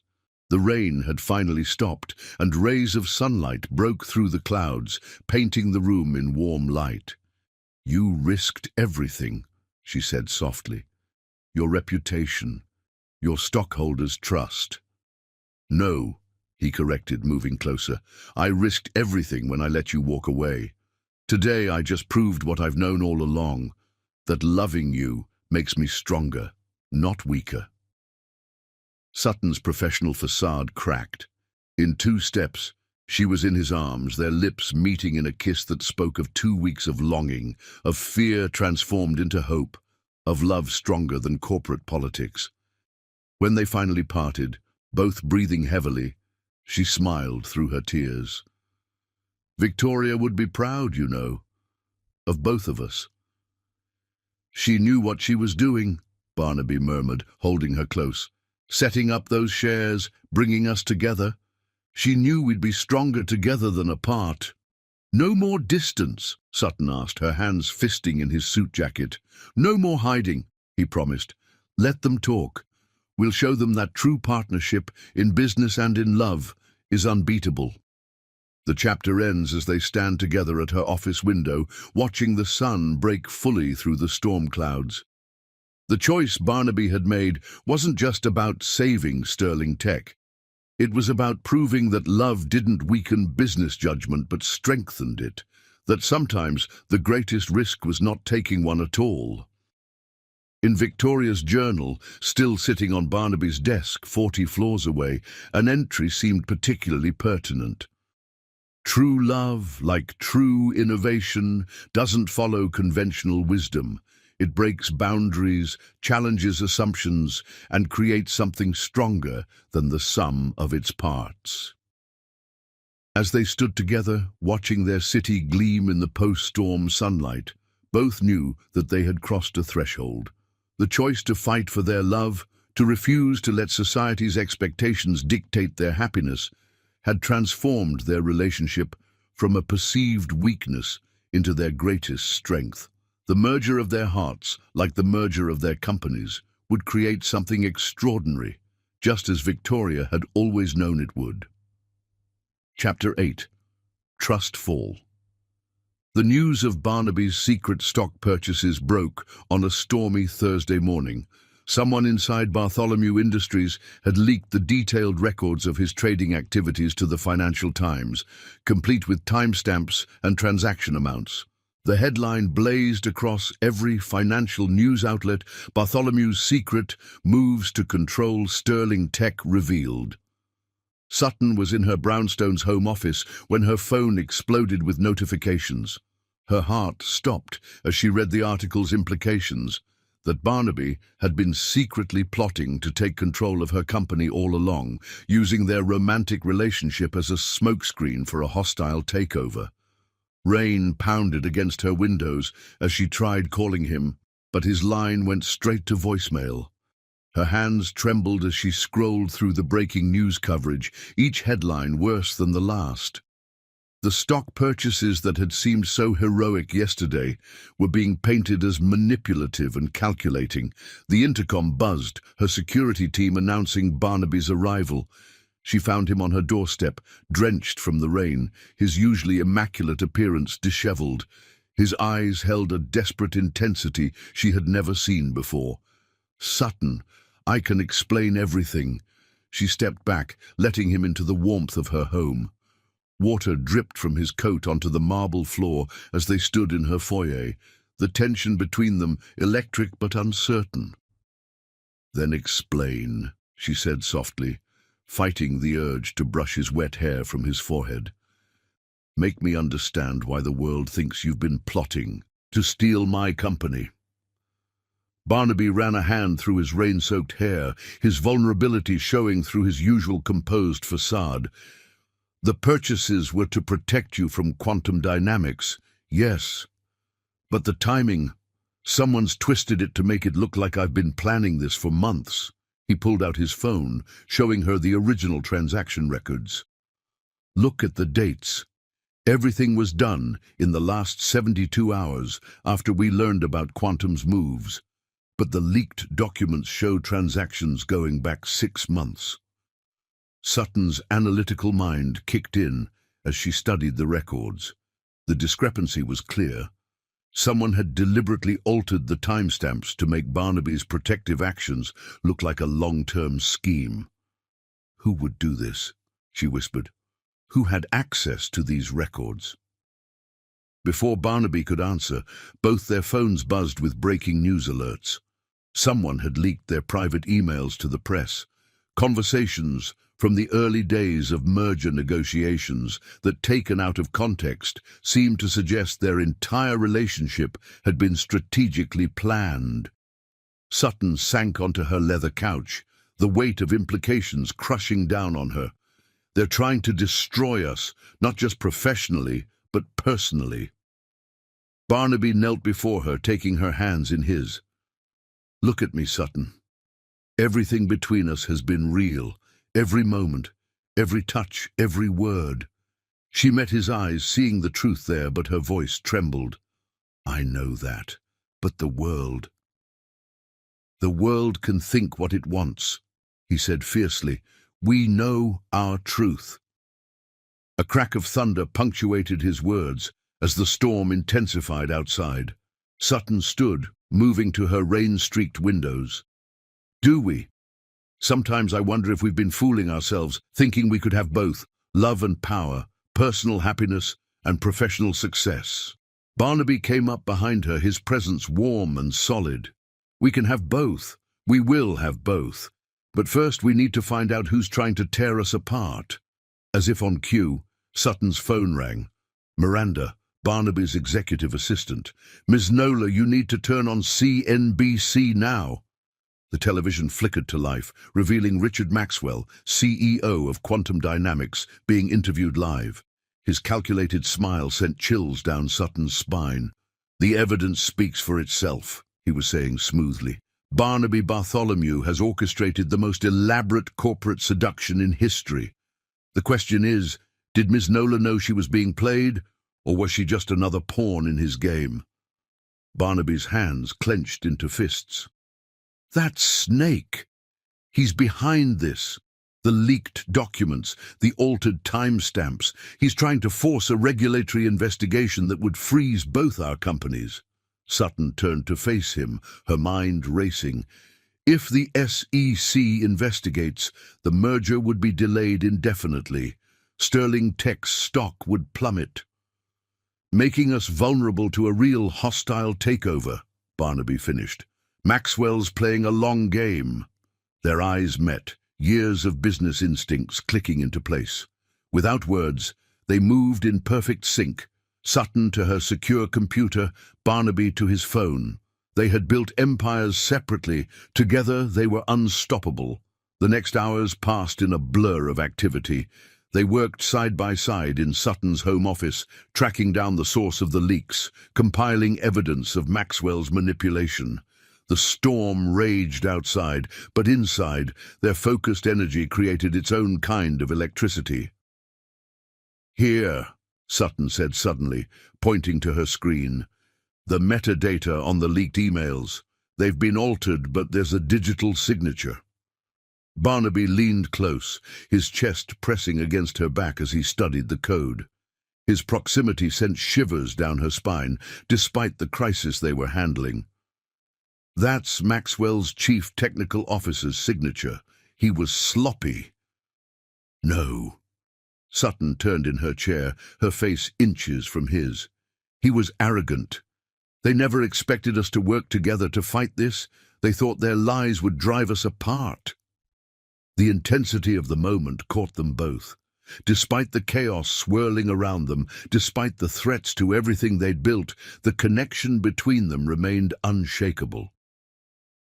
Barnaby's hand came up to cup her cheek, his thumb tracing her lower lip. "They don't understand," he murmured. "Every attempt to separate us only makes us stronger." Sutton leaned into his touch, her eyes closing briefly. "We should focus on the crisis." "This is the crisis," he said softly.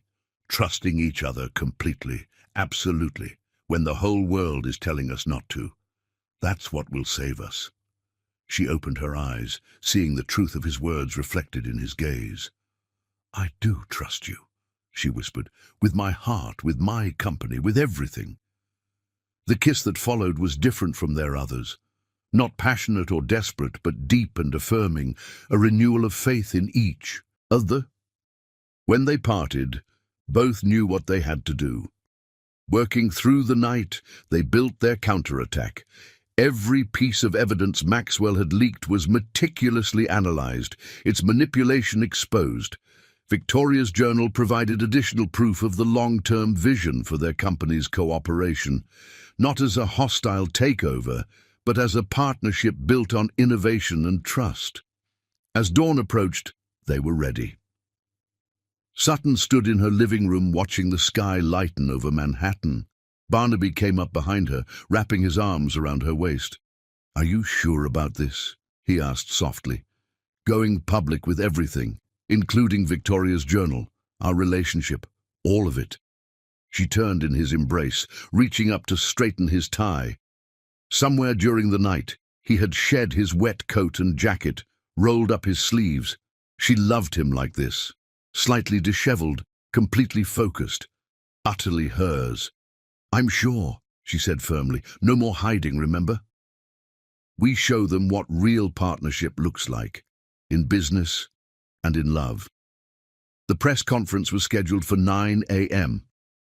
They would stand together, present their evidence, and show the world that their love wasn't a weakness to be exploited, but a strength to be celebrated. As they prepared to leave, Sutton paused in her foyer, looking up at the man who had risked everything to protect her company, her dreams, her heart. "Whatever happens," she said softly, "I want you to know, choosing to trust you, to love you, is the best decision I've ever made." Barnaby pulled her close, his kiss tender but fierce.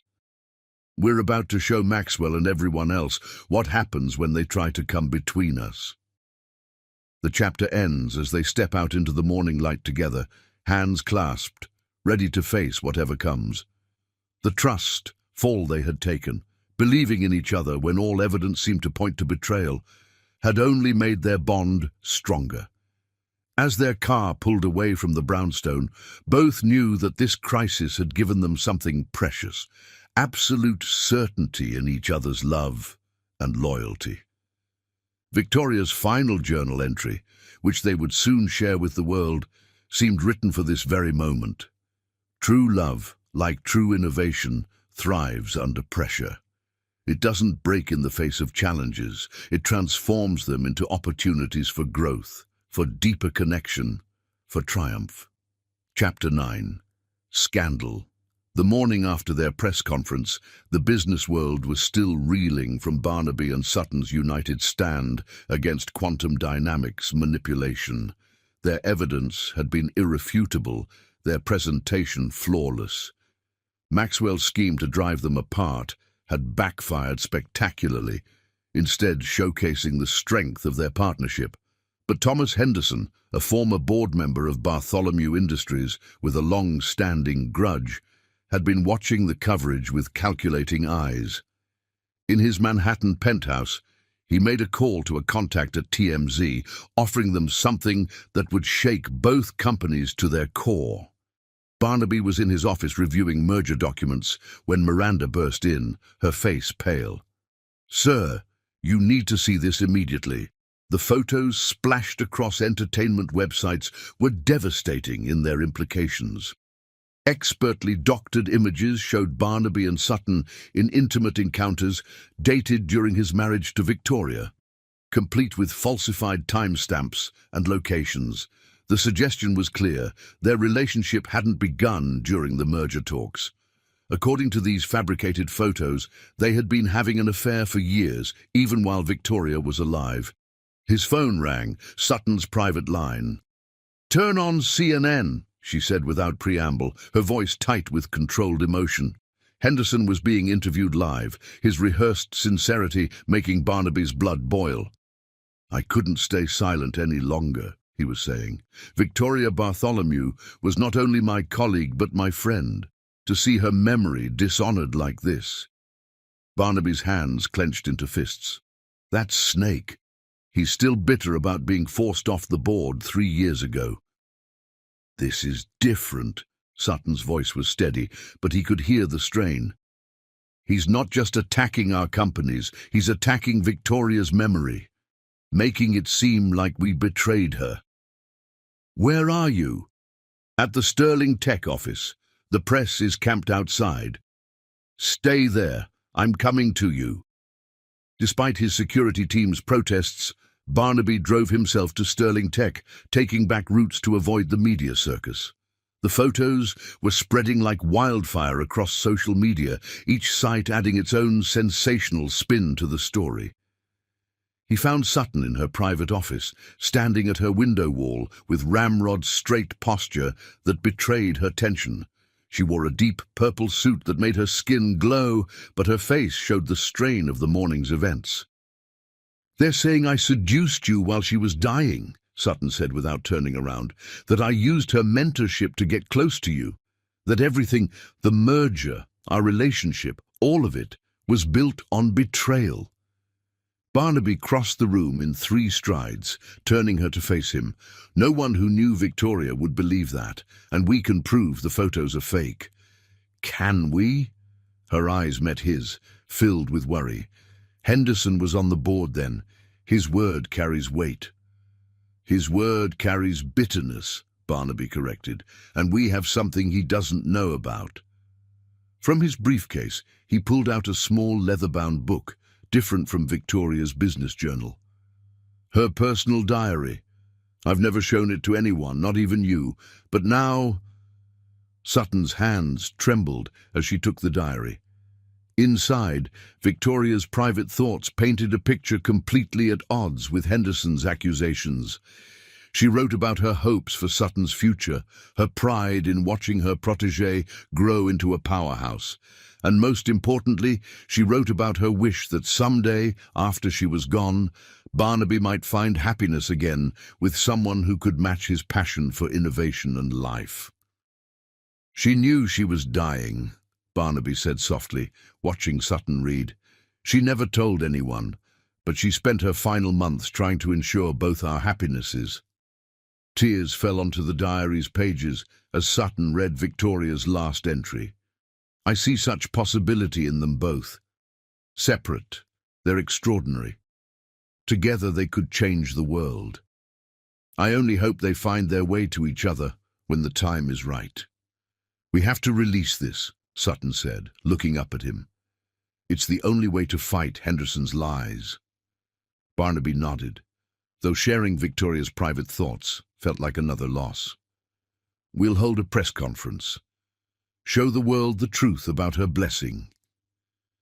They spent the next hours preparing, working side by side in Sutton's office as their teams gathered evidence proving the photos were doctored. Technical experts traced the digital manipulation, establishing timelines that proved the impossibility of Henderson's claims. But it was Victoria's diary that would be their strongest weapon. Her words, written in her final days, showed not just her approval of their potential relationship, but her hope for it. She had seen in them both something they hadn't yet seen in themselves. As evening approached, they stood together in the green room of the Sterling Tech Media Center, preparing to face the press. Sutton adjusted Barnaby's tie, her touch lingering. "Are you sure about this?" she asked softly, sharing her private thoughts with the world. Barnaby caught her hand, pressing it over his heart. Victoria never believed in hiding truth. She would want us to fight for our love, for her legacy. The press conference was packed, cameras flashing as they walked in together hand in hand. Barnaby spoke first, his voice strong and clear as he addressed Henderson's accusations. Then Sutton took the podium, her presence commanding as she presented the technical evidence proving the photos were fake.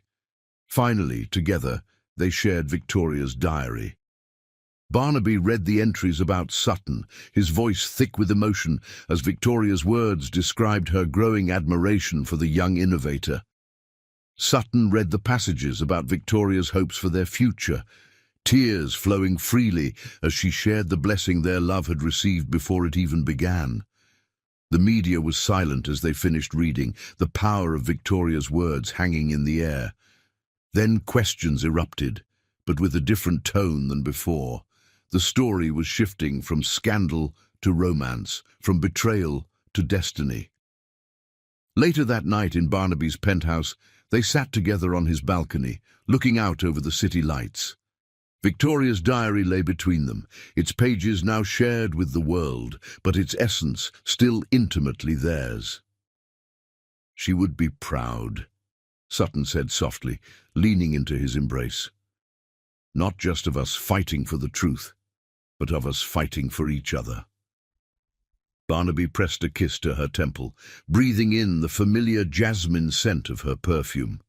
She knew, even then, that we would need each other, not just for business success, but for completion. "Do you think Henderson will retaliate?" "Let him try." Barnaby's arms tightened around her. "We've proven that nothing can come between us. Not corporate schemes, not fake scandals, not even the ghost of past love." Sutton turned in his arms, her eyes reflecting the city lights. "Because our love isn't a betrayal of Victoria's memory. It's the fulfillment of her final wish." Their kiss was tender, healing, a reaffirmation of everything they had fought to protect. The scandal that was meant to tear them apart had only proven the strength of their bond, the truth of their love. The chapter ends as they hold each other under the stars, Victoria's diary, a testament to the blessing their love had always carried. The scandal had failed to break them because their foundation was built on truth. The truth of Victoria's wisdom, of their growing love, of destinies intertwined by a woman who had loved them both enough to ensure their future happiness. In the final pages of the diary, Victoria's words seemed to speak directly to this moment.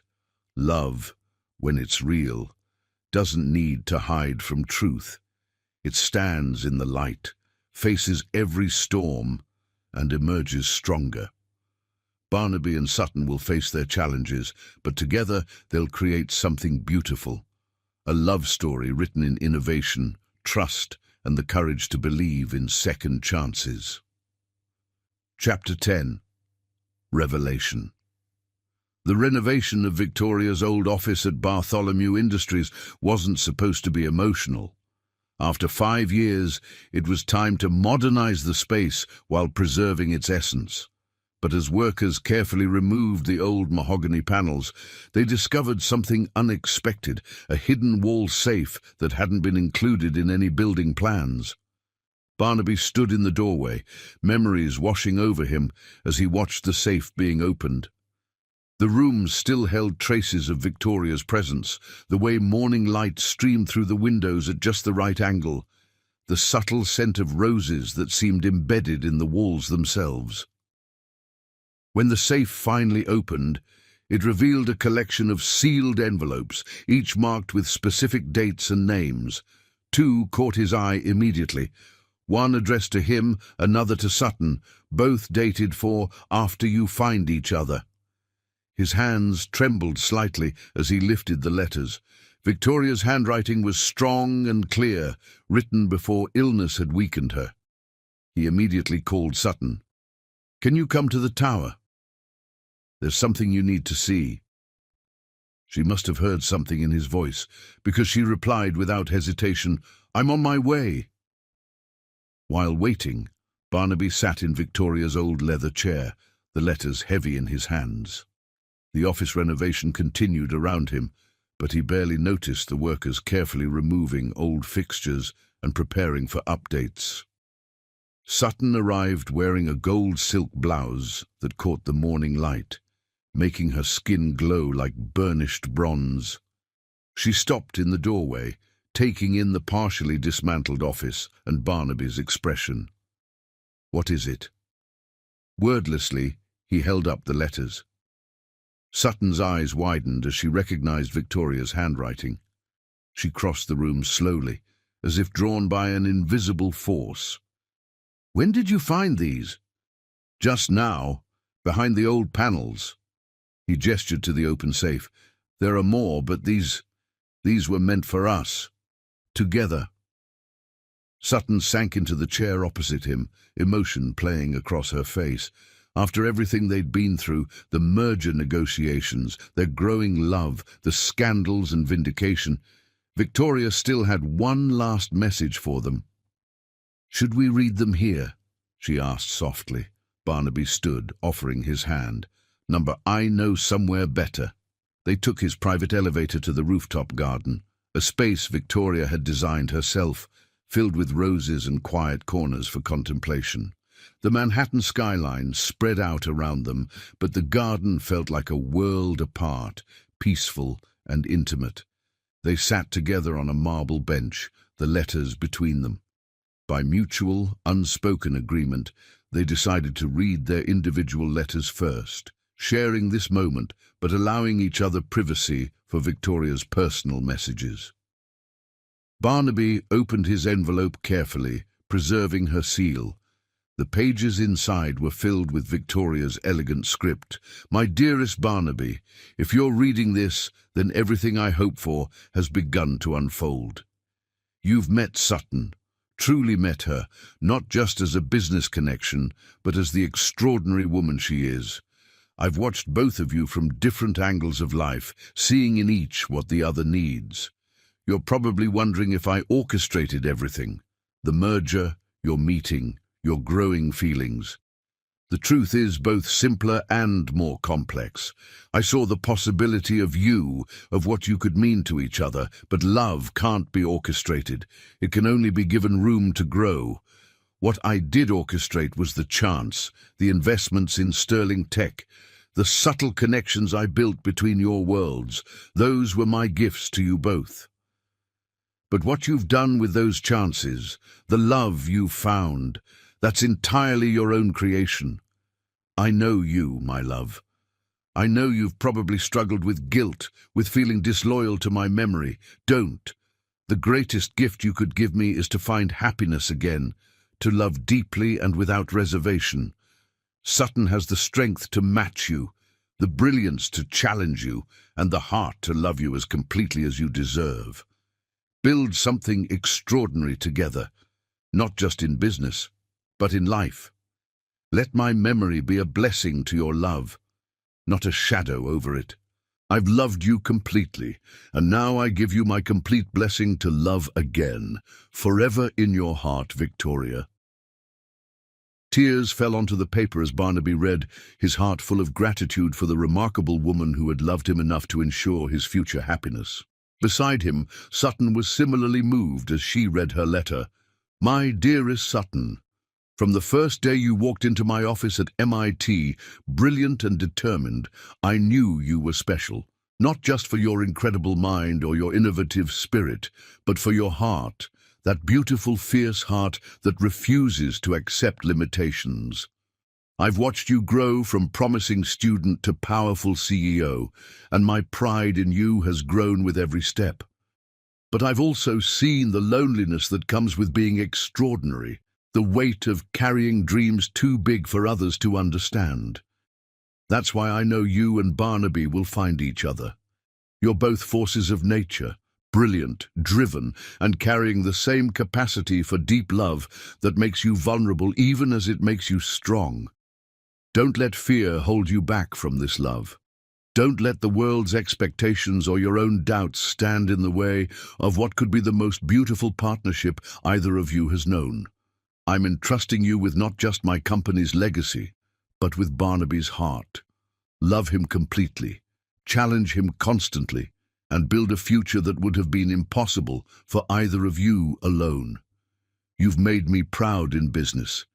Now make me proud in love.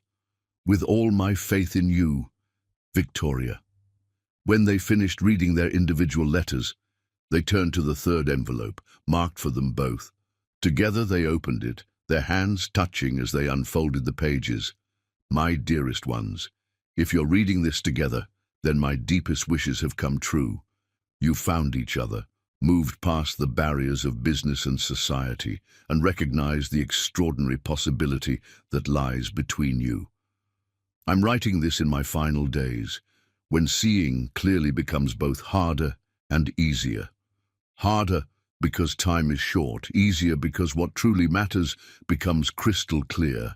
What matters is love. Not just the kind that burns hot and fast, but the kind that builds empires of the heart. The kind that sees past surface differences to the core of compatibility, that challenges and supports in equal measure.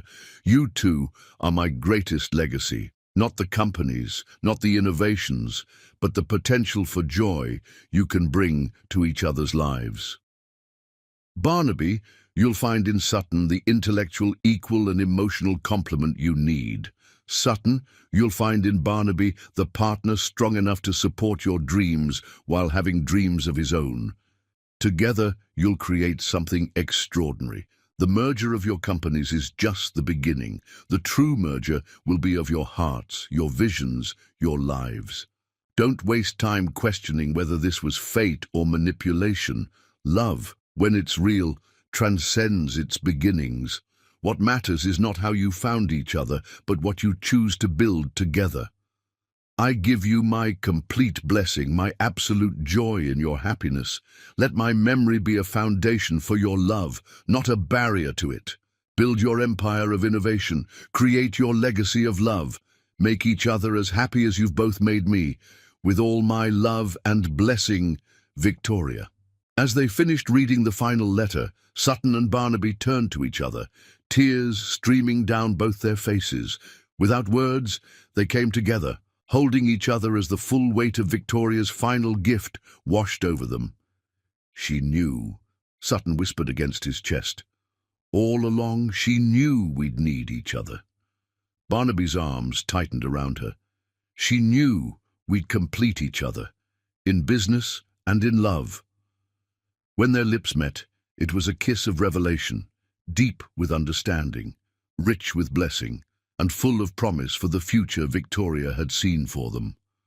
The roses bloomed around them in her garden, their scent a reminder of her continuing presence in their lives. The chapter ends, as they sit together in Victoria's garden, her letters carefully preserved between them, their hearts fuller than ever with the love she had blessed. The revelation wasn't just in her words, but in the depth of care she had taken to ensure their happiness, to give them permission to love completely and without reservation. As the sun set over Manhattan, painting the sky in shades of rose and gold, they held each other, knowing that their love story had been written in the stars long before they recognized it themselves.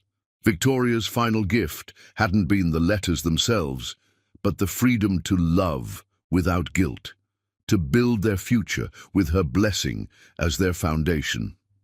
Chapter 11. Reconciliation.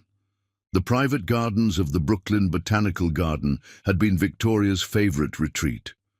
On this golden autumn evening, as the setting sun painted the sky in shades of amber and rose, Barnaby and Sutton walked hand in hand through the paths she had loved so much. They had reserved the entire garden for this intimate ceremony, not a wedding, not yet, but something equally profound.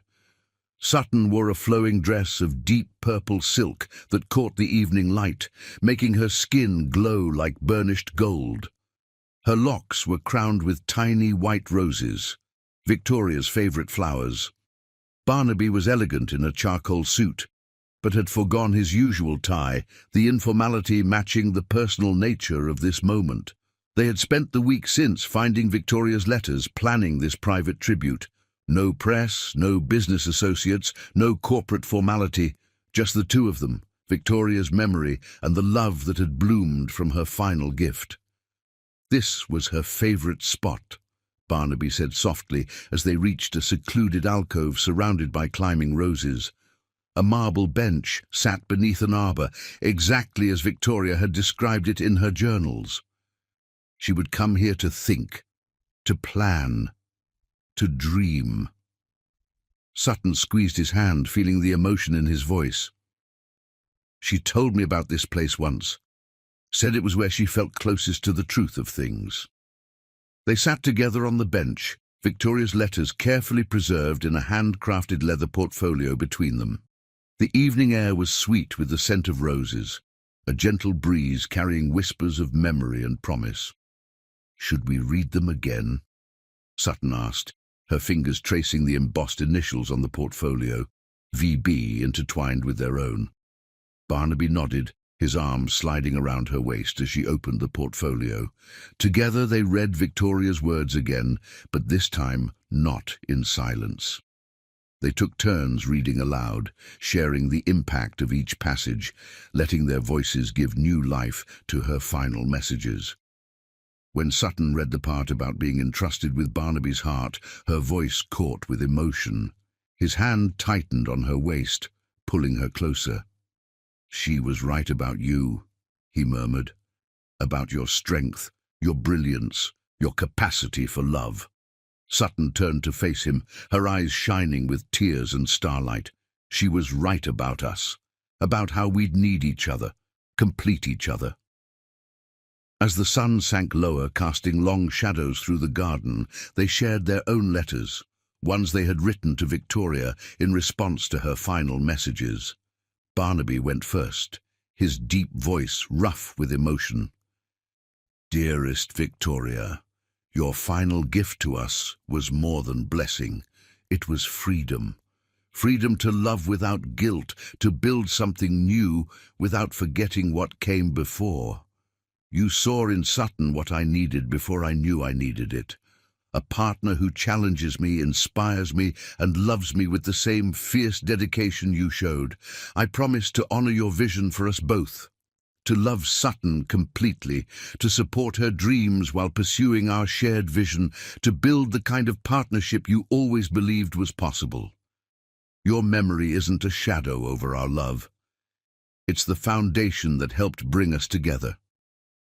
Thank you for loving me enough to ensure my future happiness, and for choosing someone so perfectly suited to share that future with me. Forever grateful, Barnaby."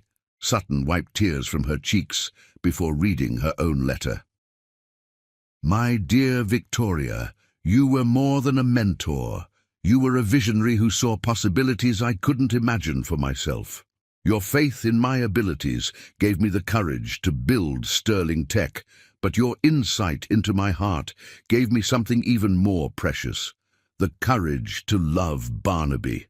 I promise to be worthy of both your professional and personal legacy, to love Barnaby with the same depth of understanding you showed him, to challenge him when he needs challenging, and to support him with the same unwavering faith you had in us both.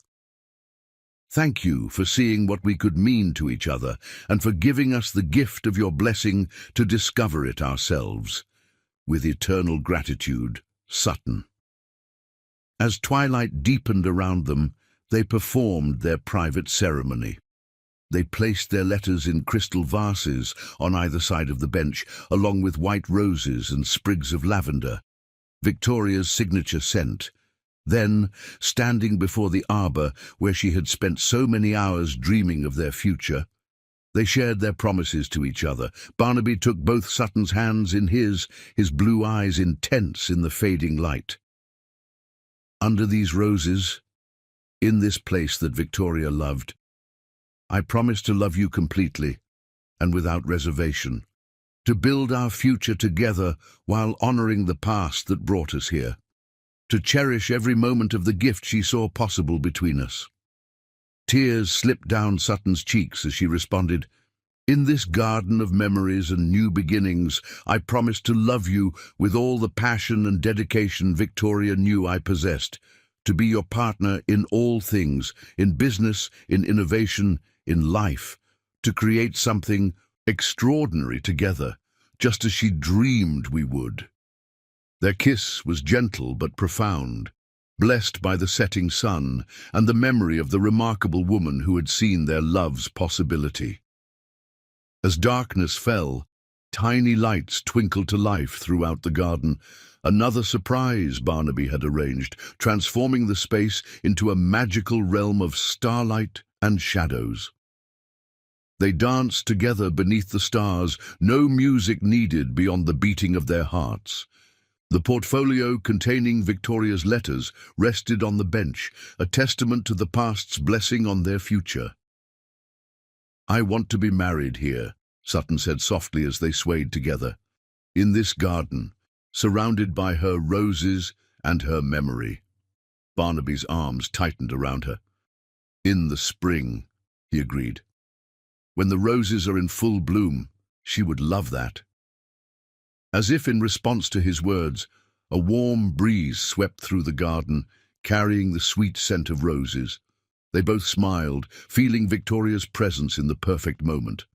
Later, as they walked back through the moonlit paths, they stopped to place final tribute, a small plaque on the marble bench, inscribed with words from Victoria's letter. "Love, when it's real, transcends its beginnings. What matters is not how you found each other, but what you choose to build together." The chapter ends as they leave the garden hand in hand, their hearts full of peace and promise. The reconciliation hadn't just been with Victoria's memory, but with their own path to love. Her blessing, finally fully embraced, had transformed from a weight of expectation into a foundation of strength. Above them, the stars twinkled like diamonds scattered across black velvet, while behind them, the garden kept its gentle vigil over their promises. Victoria's roses would bloom again in the spring, witnessing their wedding day. But for now, this private ceremony of reconciliation had given them everything they needed: peace with the past, joy in the present, and boundless hope for their future together. Chapter 12. New Beginnings. The Brooklyn Botanical Garden bloomed with thousands of white roses under a perfect spring sunset.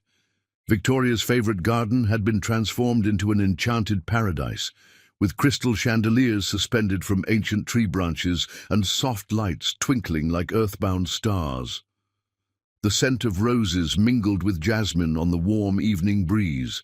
Barnaby stood beneath an arch of intertwined white roses and purple orchids, his heart racing as he awaited his bride. The intimate gathering of their closest friends and family created a cocoon of love around them. In the front row, an empty chair held Victoria's journals, bound in white leather, her presence felt in every detail of this magical evening. When Sutton appeared at the garden's entrance, time seemed to stop. She wore a gown of ivory silk that made her skin glow like burnished gold in the sunset light. Her locks were crowned with tiny white roses and threaded with gold, cascading down her back like a waterfall of stars. But it was her smile, radiant with joy and love, that took Barnaby's breath away. As she walked toward him along a path strewn with rose petals, their eyes locked and the world faded away. This moment was everything Victoria had dreamed for them, everything they had fought for, everything love could be. Their vows were deeply personal, words flowing from hearts too full to contain. "Sutton," Barnaby's voice carried across the hushed garden, "you awakened my heart when I thought it was forever silenced.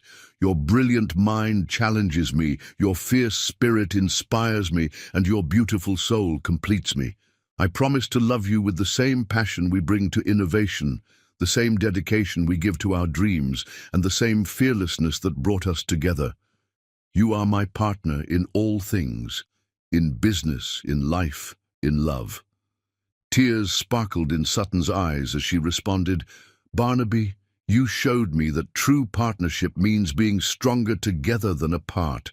Your strength supports my dreams, your wisdom guides my path, and your love lights up my world. I promise to challenge you, inspire you, and love you with everything I am. Together, we'll build something more extraordinary than either of us could imagine alone." As they exchanged rings, the setting sun painted the sky in shades of rose and gold.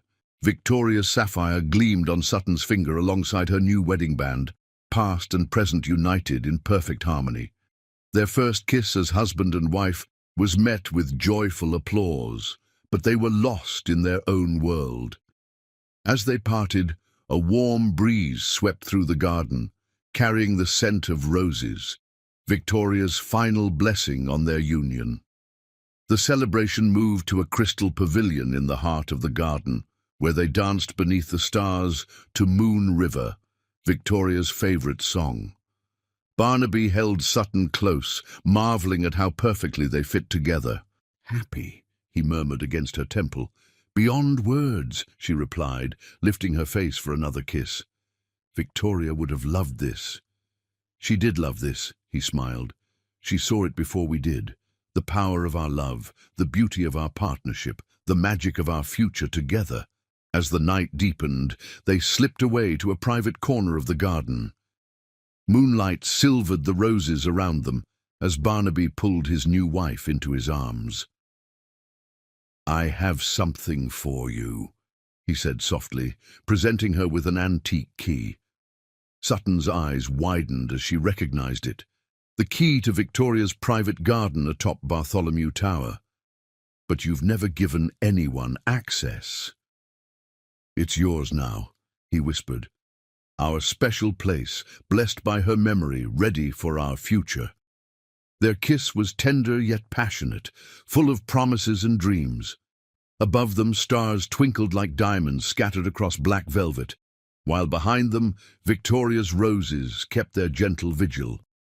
The chapter ends as they depart for their honeymoon in Santorini, their love having transformed from a corporate merger to something far more precious, a true merger of hearts, minds, and souls. Their empire of innovation would change the world, but their empire of love would be their greatest legacy. As their private jet soared toward the Mediterranean sunset, Sutton opened Victoria's journal one last time, finding an entry they had somehow missed before. "To my beloveds, on your wedding day, love freely, dream boldly, and know that my blessing shines on you like starlight. Your love story was written in the stars long before you found each other. I just helped you read the constellations. Be extraordinary together. All my love, Victoria." Barnaby pulled Sutton close as happy tears fell on the journal's pages. Below them, the Atlantic glittered like scattered diamonds, while ahead their future beckoned, bright with promise, rich with love, and blessed by an angel who had seen their heart's truth before they did. Their love story had begun with a corporate merger, but it would continue forever as a testament to the power of true partnership, the beauty of destined love, and the magic that happens when two extraordinary souls find their perfect match. As Santorini's whitewashed buildings came into view, gleaming like pearls against the azure sea, Barnaby and Sutton held each other close, knowing that their greatest adventure was just beginning. Their love would write new chapters, create new dreams, and build new empires of business, of innovation, and most importantly, of the heart. Subscribe if you love.